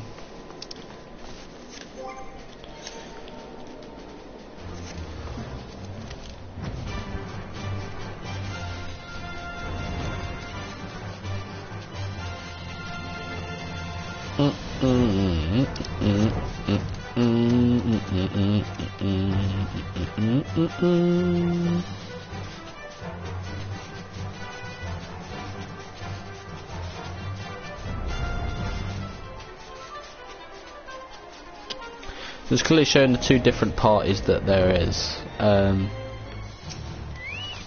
yeah. Aramir, you have returned. I take from your presence that you were successfully procuring some ether sand. Tell me, which variety did you find? Fire and earth. I see, 2 varieties. Well, that is 2 more than could reasonably be expected, and 2 less than I had hoped you would say. Forgive my flippancy. You have done well, truly. If all goes to plan, we need no longer fear death by fire or earth. It's also a reference to how you actually enter the Crystal Tower in FF3, I forgot to mention. because you need to get the 4 fangs, elemental fangs, but you get them as you just progress through the game. You already have 2 when you enter the world, well, it's the world of darkness when you enter it. And when you use all 4 fangs, you get past the 8 statues, then you go to the fire maze, or the Ancient's Maze, and then to the Crystal Tower. So it's a very good FF3 reference. Anyway, Master Garland, if you'd be so kind as to prepare the relevant crystals. I shall set to work immediately. Truth be told, I've been looking forward to this. One does not encounter materials like these every day. Speaking of which, how in the 7 hells did you find them? Mistake me not, old friend. I know only too well how capable you are, but ether sand isn't something you simply find gathering dust at the back of a merchant's rare gem cabinet. You had help from Biggs and Wedge. Trust them to design a revolutionary new engine the moment I turn my back. How's a genius meant to rest on his laurels when his employees are so damnably inventive, huh? And now they're determined to join us, are they? Typical. I jest, of course. It'll be good to have them around. Still, as a matter of professional pride, let's endeavour to procure the 2 remaining varieties of ether sand before they arrive, shall we? Tell me, Rambrose, have we any information on where the water and wind aspected types might be hiding? Not as of yet, but I've made certain arrangements. We shall soon see if my efforts have borne fruit. Forgive me for observing, but you seem less than enthusiastic about that prospect. If there's a complication, I'd rather we discuss it now than risk jeopardising the expedition. Mayhap an explanation is in order, but first let us savour the preliminary victory that Aramir has won for our cause, if only for a moment.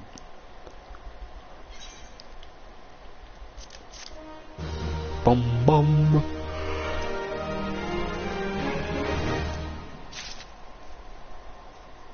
Ugh. Now one of the DPSs is left. This is ridiculous. What is this?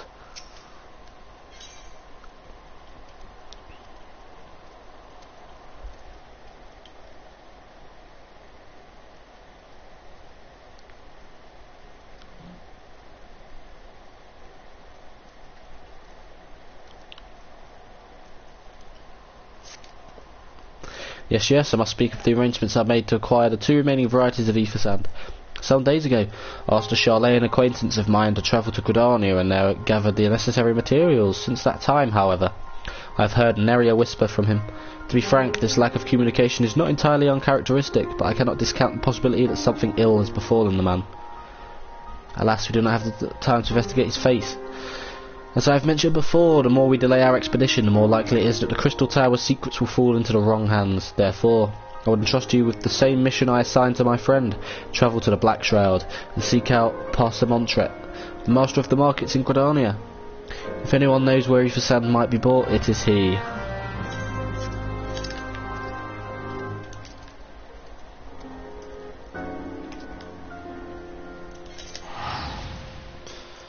I'm just gonna have to end the stream soon.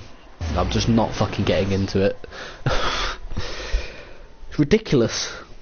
I remember, like, yesterday I was about to get into the Garuda one and then it just cut off because someone left last second.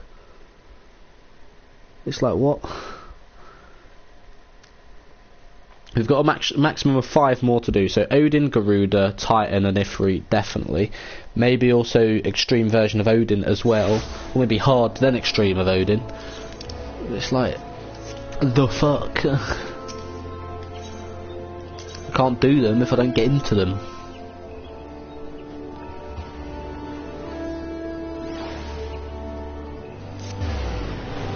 "38 minutes, man, fuck's sake." I've just got to finish this ether sand quest and then end the stream. Been an hour and 40 already. If I get into the Garuda one now, it could end up taking half an hour, you know. Could end up taking multiple attempts.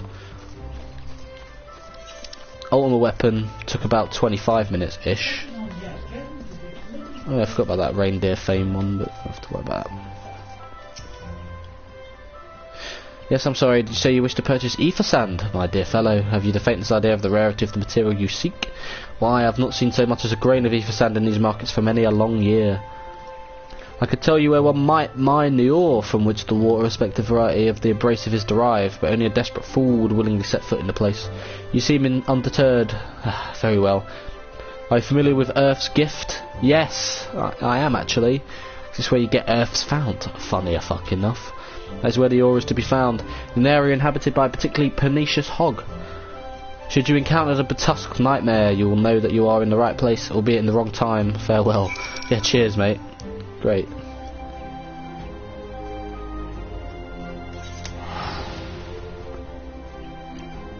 This is the literal fucking dungeon where Odin is. Nah, you're ruining it. You're ruining it. How can a waiting time be this long? This is ridiculous. We got into the ultimate weapon in 7 minutes. Well, 7 minutes from when I started to stream. But it wouldn't have actually been 7 minutes. And look, one more tank, please. Fucking hurry up. If there's now only one more needed. There was 2 more needed before, but if there's only 1 more needed now, I cannot fucking end the stream before getting in. You're just gonna trap me here for like another hour now, aren't you? You're just gonna show like the other lobby, which has like me and like 2 DPS and that's it. But it's so close to being done. Come on.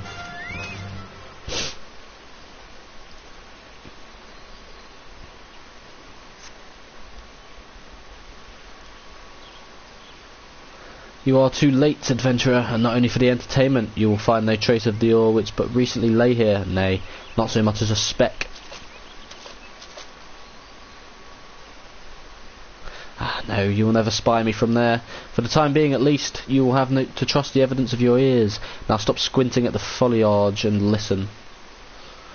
As I told you, the water-blessed mineral you hope to find is gone, taken by me. Victory has made me magnanimous. However, accordingly, I have decided to share the location of the alternative source of Sand with you. The wind touch variety, to be specific. I trust I have your attention? Good. A band of Ixal in the North Shroud keeps a quantity of the abrasive for the purpose of removing impurities from lesser crystals. Well, do you mean to dally here all day? Make haste, adventurer, before I snatch another prize from under your nose. This is to be a race. The Ixali logging grounds in North Shroud shall be our destination, and that is where the real amusement will begin. May the best man win. What an absolute dickhead.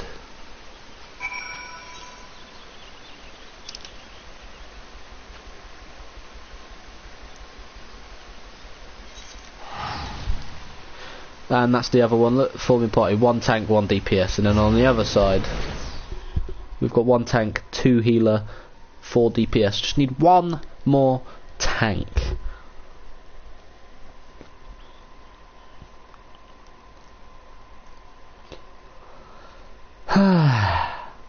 Fuck me.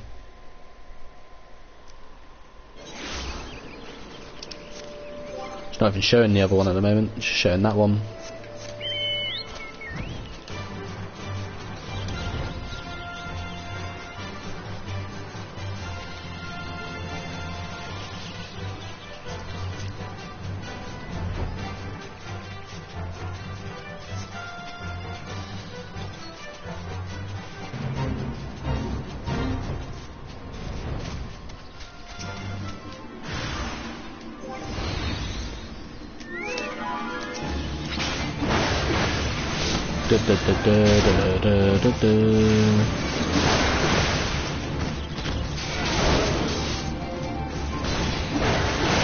Oh, well, now 2 of the DPS have left, unless they're just like area transitioning or whatever, but I mean, at this point I don't blame people for fucking leaving, because it's such a long wait.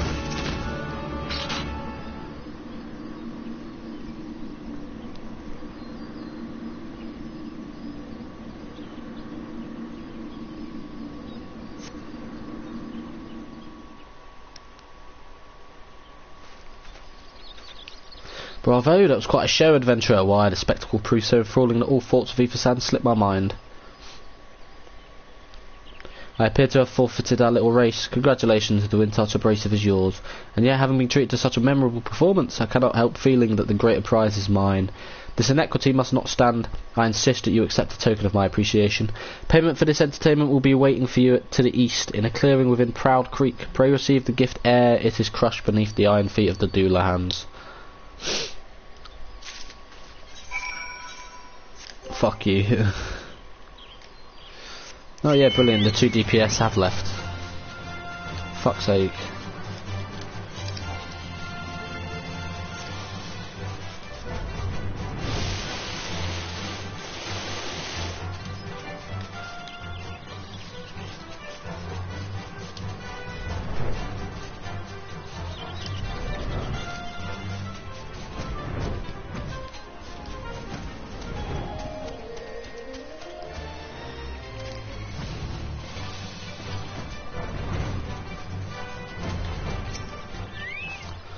Oh wow. He's toying with us.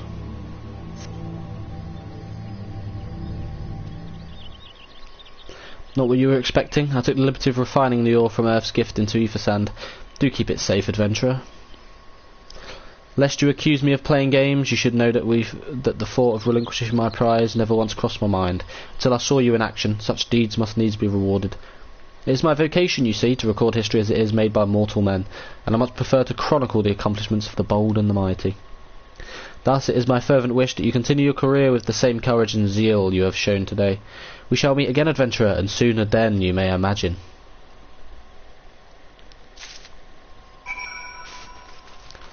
I just need one more DPS and one more tank. It's just fucking, it's floating around so much that my worry is that I just leave and then all those twats just manage to get into one as soon as I leave.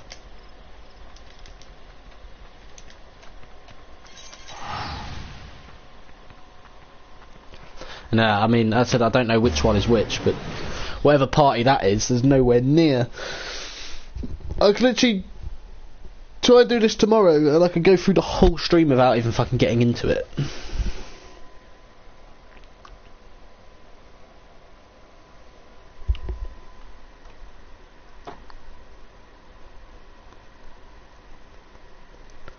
I'm literally so close to getting every one that's left done. And they're cuckolding me right towards the end.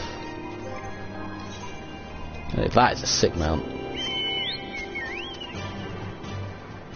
That beast.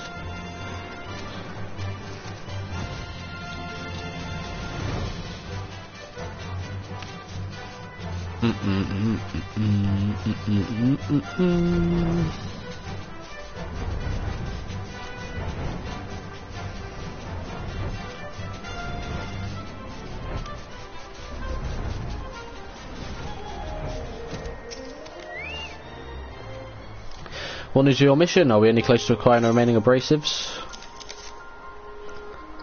You've brought both. I shall have Master Garland begin work on the crystals immediately.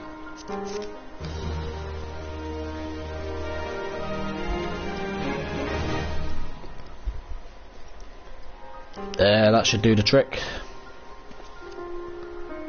Fangs. Fantastic reference.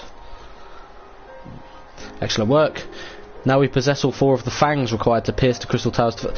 Oh, it's just an FF3 orgasm. I love it. Required to pierce the crystal tower's defences. My compliments, Master Garland. Oh, it was a trifling matter, I assure you. Aramir here is the one you should be thanking. Anyway, by my reckoning, there's nothing stopping us from striding up to the Allagan's front door. You can't go without us, Chief. Here they come. Biggs, Wedge, come to lend a hand, have you? Well, it's not every day you get the chance to study the wonders of the Allagan Empire, is it? The technology makes Gala molds look ancient. I appreciate your enthusiasm, lads, I really do, but we're not here to take this knowledge for ourselves. Twice in the last decade, the promise of unimaginable power has prompted men to meddle with technology they do not understand, and the realm has been dragged onto the very brink of oblivion on both occasions. We shall not be so irresponsible as to risk another. Wedge, do you recall our company's creed? Yes, Chief, it's freedom through technology. Exactly, freedom. When we forsook our homeland, we swore that we would have no truck with machines that could be used to promote tyranny.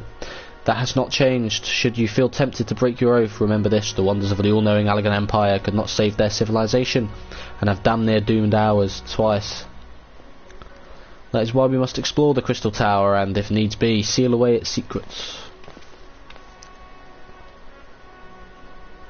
Are we going to get the... you know what? If we get the Ahriman, the Cerberus, the double-headed dragon, and... the Echidna, that would be cool. If you get the Eureka bosses as well, so Amos... What's the ninja called? I forgot what she's called. Skylar... If you get all them as well, I mean, there's quite a lot of bosses connected to the Crystal Tower, but yeah. A compelling viewpoint is unyielding wills such as yours that have defined the course of history.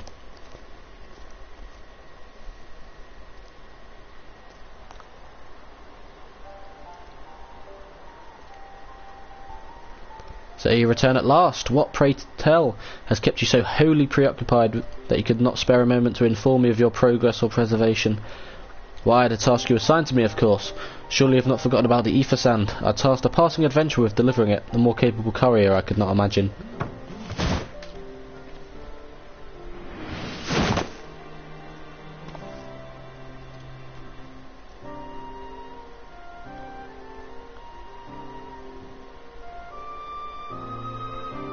Greetings, adventurer. Did I not say we would meet again?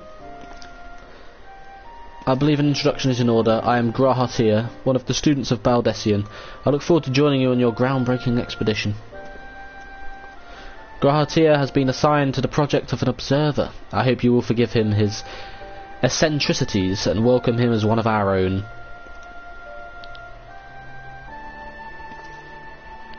So then, our fellowship is complete, and all stand ready to step into the unknown. 3 cheers for Noah. Again, another FF3 reference, because if you know the lore of FF3, Noah, or the great Magus Noah, had 3 students, Zande, Uni, and Doga.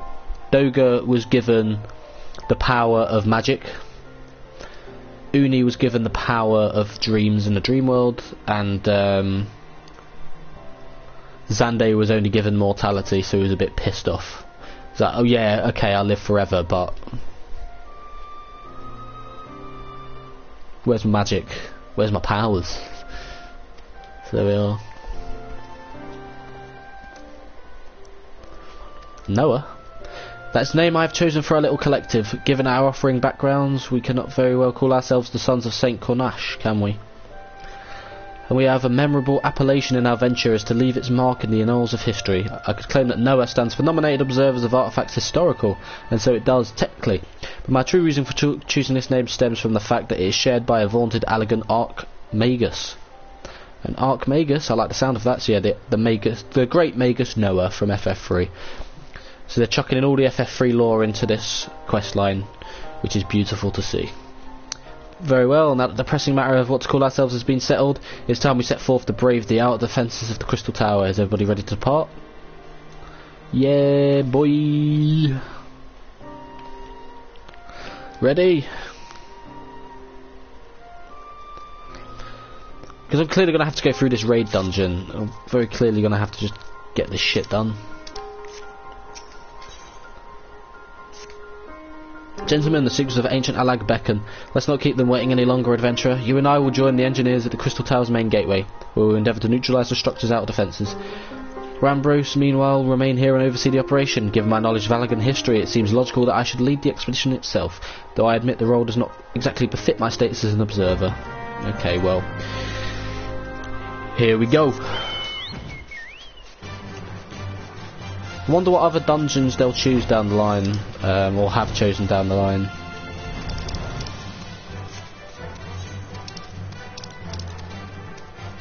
To help make it clear and indicative as to what they're going to do. Here we are.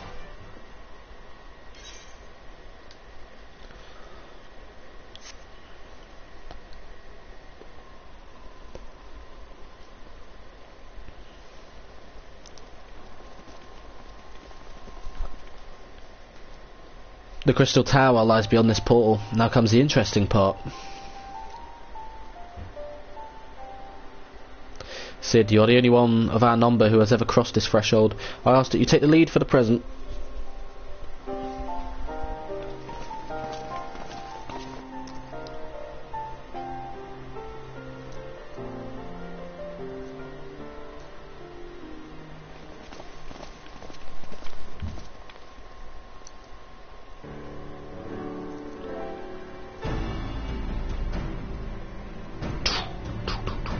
I think it's cool that they use the idea of the 8 Sentinels from FF3.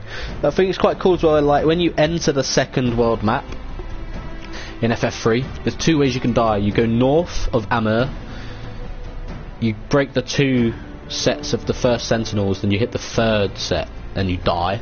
Just flat out die. Or you go south over to Goldor's mansion before you get the leathergrass shoes. Sink into the bog, you die. When I did it on the DS version, I thought it was quite cool. that they did something like that. But yeah, anyway, I say, the energy radiating from these statues is palpable. Lucky for us that it is, one might otherwise stroll past them. Feast your eyes on the elemental defences which prompted our lengthy preparations. These sentinels prevent would-be intruders from advancing to within 20 arms of the tower's inner reaches.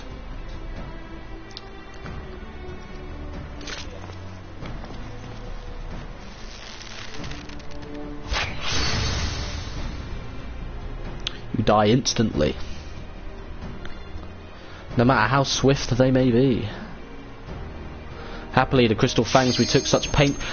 Thank you! We'll do this tomorrow, we'll do that shit tomorrow. Please, don't fucking pull out last second like you did yesterday. Whoever that was yesterday can go fuck themselves. Thank you. Oh my god, I don't care how, like, this stream's about to reach 2 hours. I do not care, this could take half an hour. I just want to get this done. And we'll do that cutscene tomorrow with the Crystal Tower. And how fitting that whilst I'm doing an FF3 questline,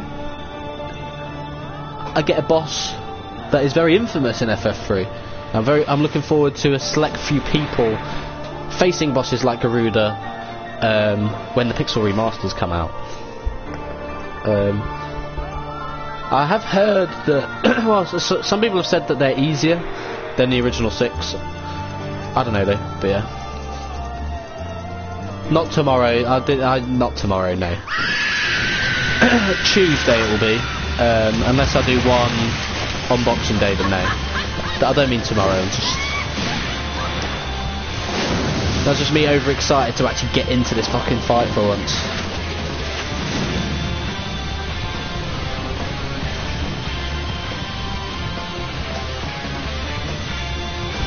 Need to work out how to actually fucking fight this bitch.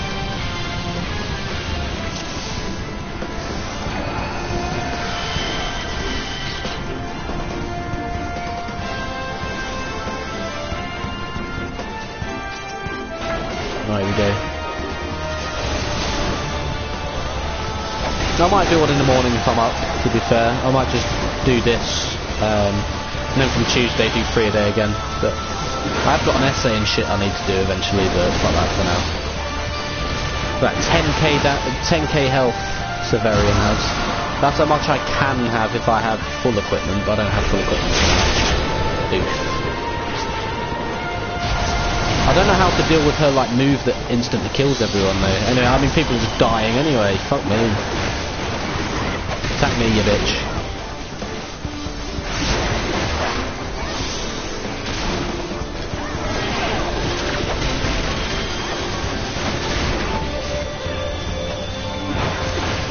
Right, here we go. Now she's summoned these two. Get rid of Razor Plumes first. Let's get rid of Charada and the other fucking one, Supana. And then once this happens is when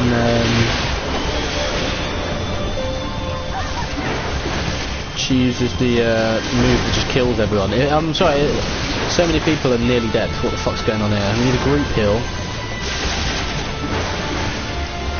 I need that one up. Because I don't know how to deal with it. But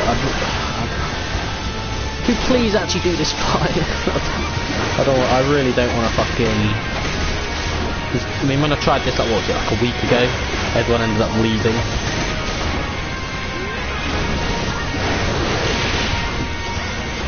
Oh my god. If these healers actually just end up turning out to be shit, after we've been waiting nearly an hour to get into this motherfucker. Well, basically an hour.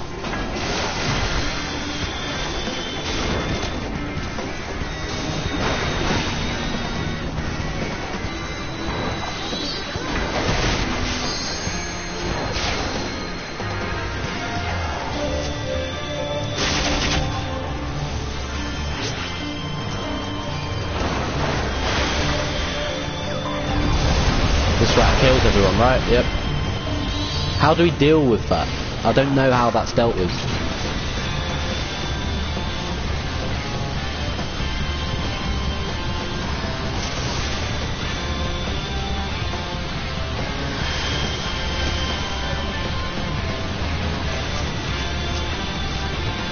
Does anyone know?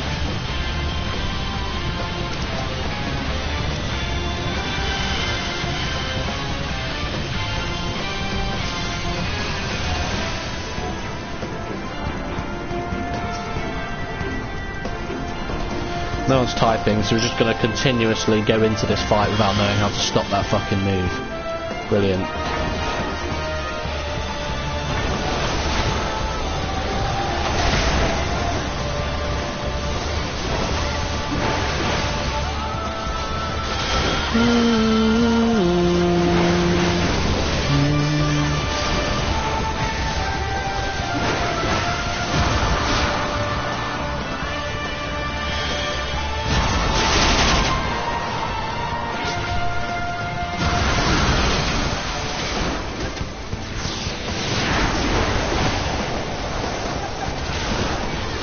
I don't know if there's a certain area you need to stand in, or if there's something I have to do as the tank to stop that ultimate move, because the ultimate weapon was easy enough once I figured it out, but fucking everything else new. I feel like every time we always kill Supana first, but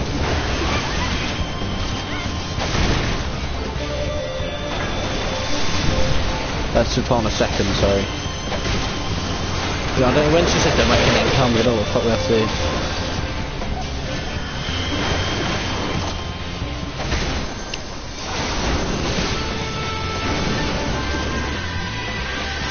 Brilliant. Not only did I have to wait nearly an hour, I've got a fucking shit lobby. And still do not know. I need to have, once this happens, because clearly gonna fucking game over every single time, I need to look around and see what the fuck I need to do. Oh my god.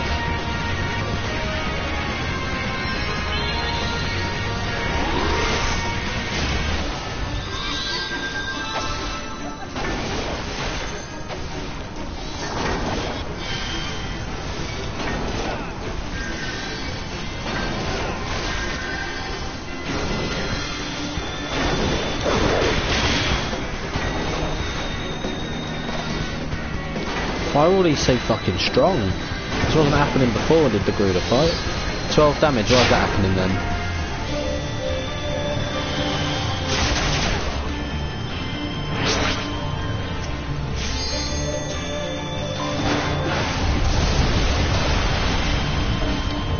How do we stop Garuda's fucking aerial blast?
That's what is it, so take one of them and the boss and go north. I'm going south with the other. And don't point the boss into the party ever. What the fuck? You tried to spread the two ads. So you have to...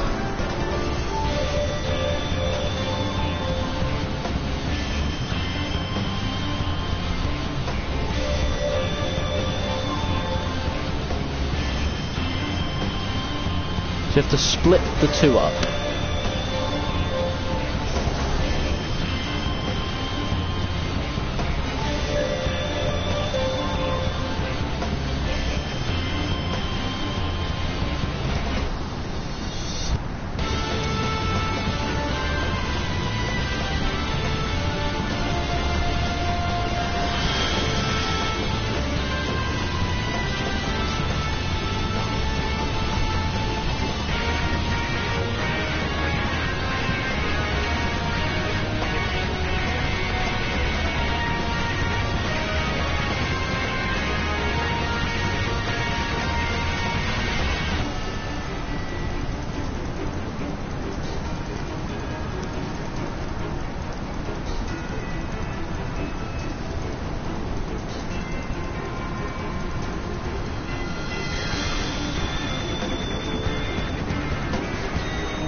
I mean, these strategies are bloody ridiculous.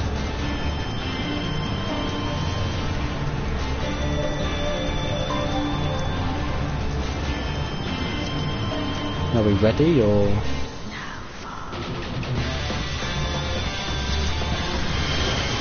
Yeah, we're ready, fuck it, I mean...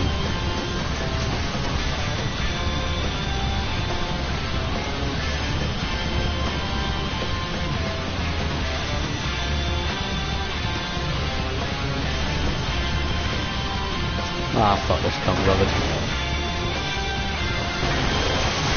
The strategy on this is fucking ridiculous. So we need to split the two fucking bitches apart. No wonder everyone's been dying anyway, there's only one healer for 7. Ridiculous.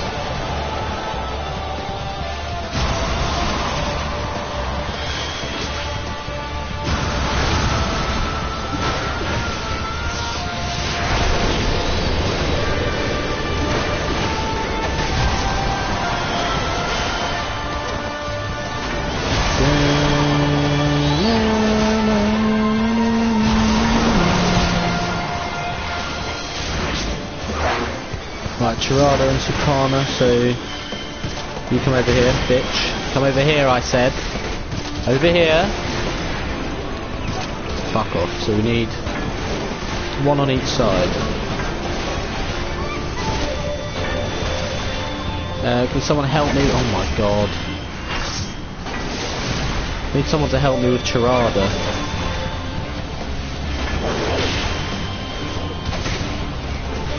No help? No? Fuck me, I'm just doing it on my own. They're like, oh, fucking split up the 2 ads. Okay, well, fucking, I get one of them away from the other. Oh yeah, now you want to go over there. Fucking, what the fuck is this?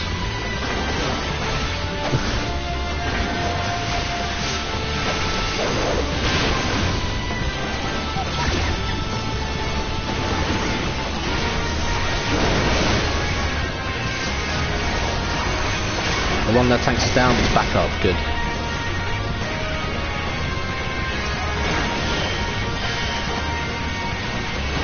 We kept the 2 of them apart. I think they draw energy to Garuda the closer them 2 are together. I think I figured it out now. Because when they said to keep the 2 apart, because if you notice you can see like those 2 little like chain links between the 2 of them. Oh, run to a corner.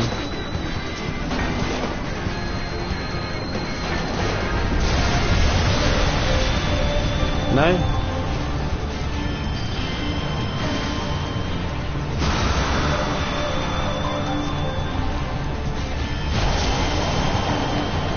Where is the safety spots? I don't fucking know.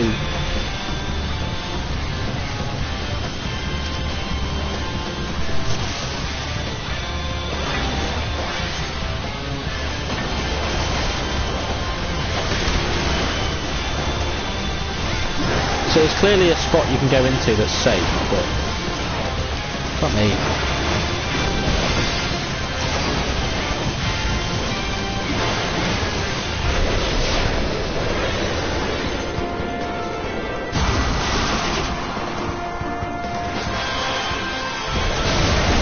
So she managed to do a lot more damage there before she used it.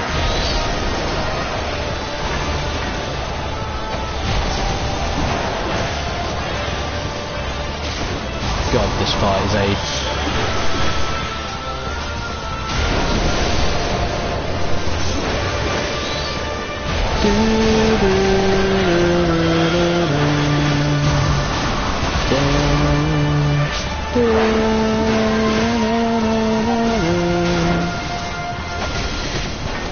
Oh, bitch, over here. Sit over here. Sit over here. Come over here. Split them apart.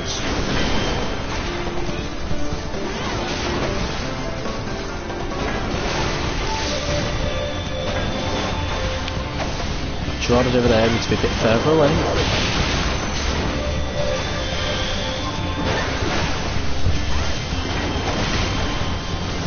There we go. Right.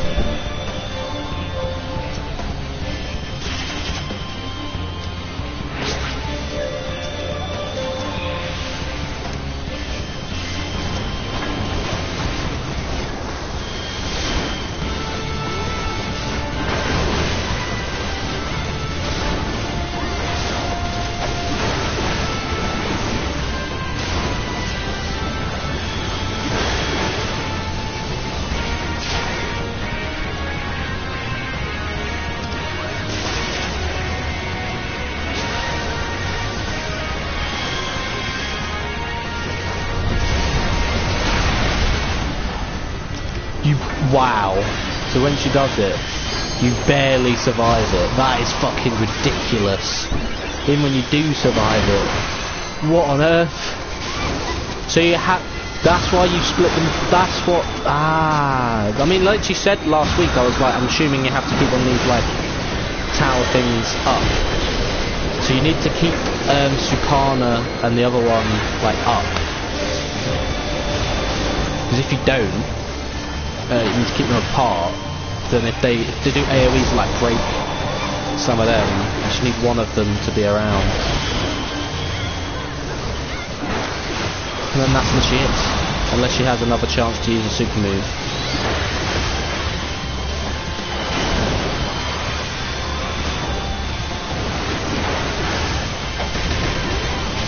That does 0, good. Oh, you bastard.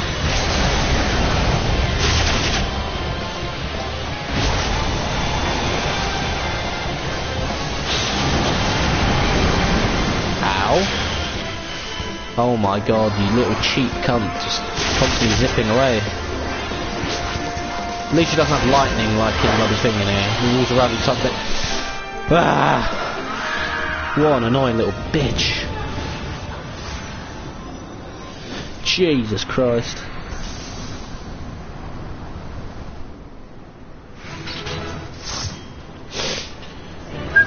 Ah! Give me that elegant tombstone. Vortex ring offending.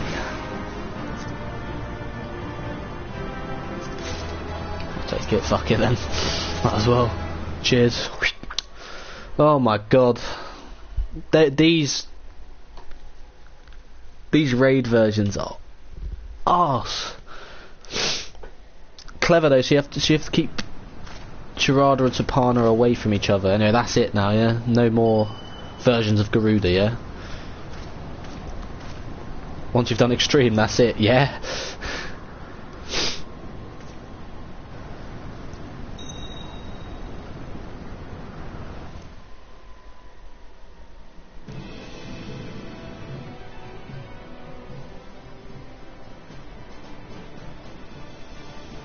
Our efforts to augment Garuda's powers were met with the predicted success. It is mildly unsatisfying, then, that the Primal was thus similarly defeated. Against the Bringer of Light, it appears a heavier hand is required, and now that the focus has been discovered, it is of no consequence. Even should they understand the significance of its presence, they have no means to prevent the summonings. And the Beastmen can continue to crave ever more powerful avatars every time their gods fall. With each link forged in this chain of ambition, the shackles of chaos are bound ever tighter. It is not for us to entertain such speculation. We are bid only to convey that we have witnessed. Let us begun from here.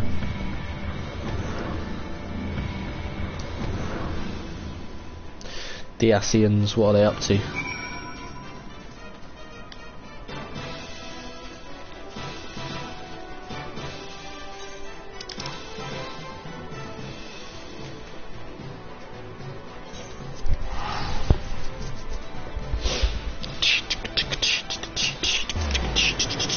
I just went to the wrong area.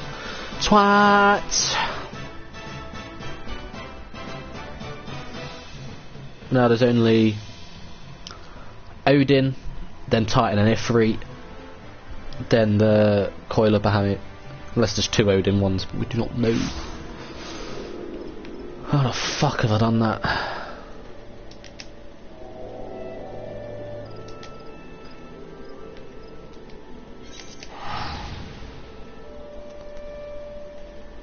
My god.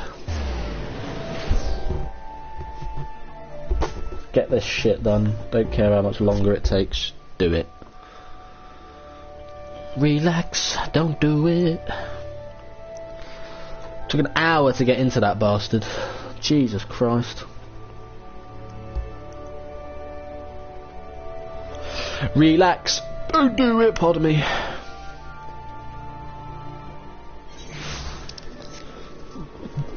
Pardon me. Fucking hell. Ugh. Oh, hang on a sec. Do you have the same sheets? If you do, I can do it here.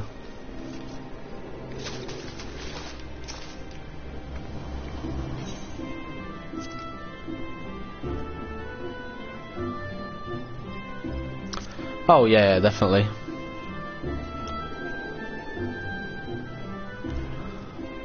Right, this will be the full set of 5 armoured gear, and then I just need to get them. So you get 1 earring, 1 necklace, 1 bracelet, and then 2 rings.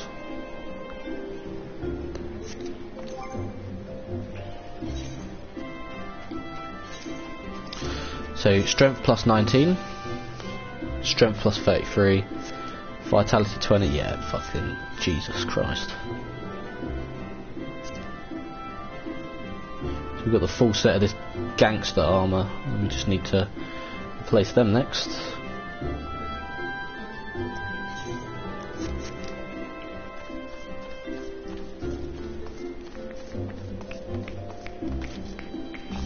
Yeah, as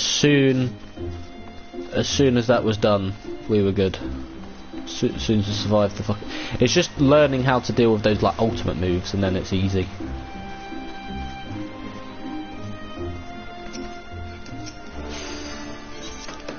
Yeah, fucking take that. Fuck off. No more.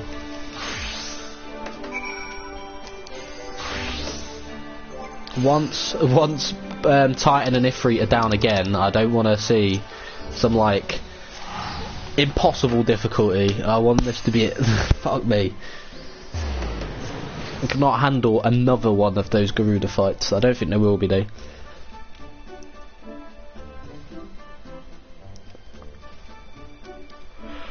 Jesus Christ, that was ridiculous.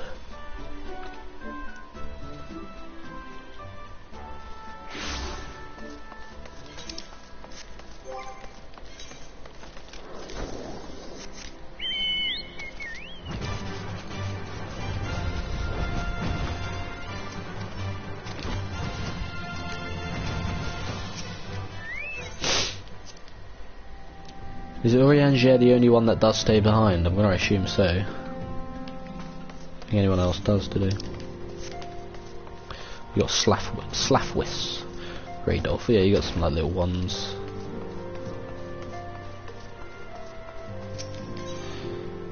Reparation shop. There we are. Thou art returned. Yep. And then we know what happens next, don't we? Yes, we do. Yes, we do. We're going to try and face Odin.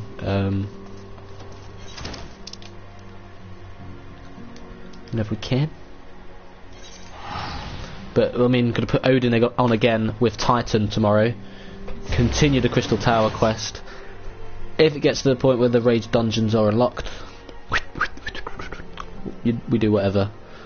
I mean, this has been a near 2.5 hour stream in order to make sure that bitch was destroyed. Got just Titan and Ifrit left, I said, and then however many Odin variants we'll eventually get, and then if there's anything else we also get, but I don't know. Well,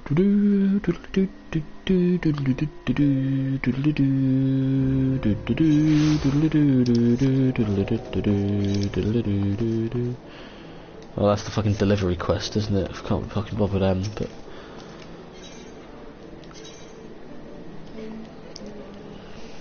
dun dun dun do do do do do do do do do do do.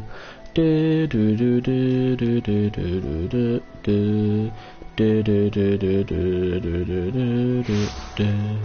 Bom, bom, bom.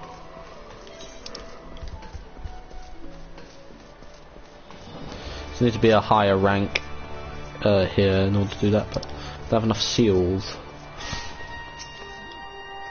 Yeah, we know what this is. We know what the readings are. Yep. Oh, how convenient! We have to go to Gamero Mines and interact with the ether there, and it will unlock who? Oh, Titan. Whoa! What a surprise! Whoa! I'll unlock it, return to Revenant's Toll, and then go from there. Because it could be another hour wait tomorrow. Not tomorrow. Whenever I do it, and I'm saying fucking tomorrow. Whenever the next stream is. But yeah.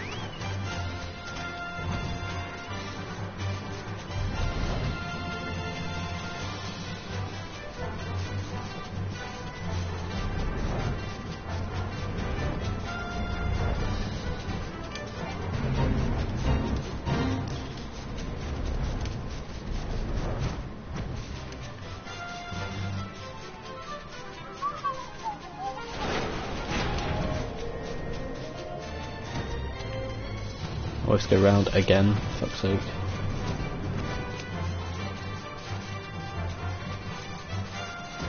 I am the boogeyman. I'm coming to get you.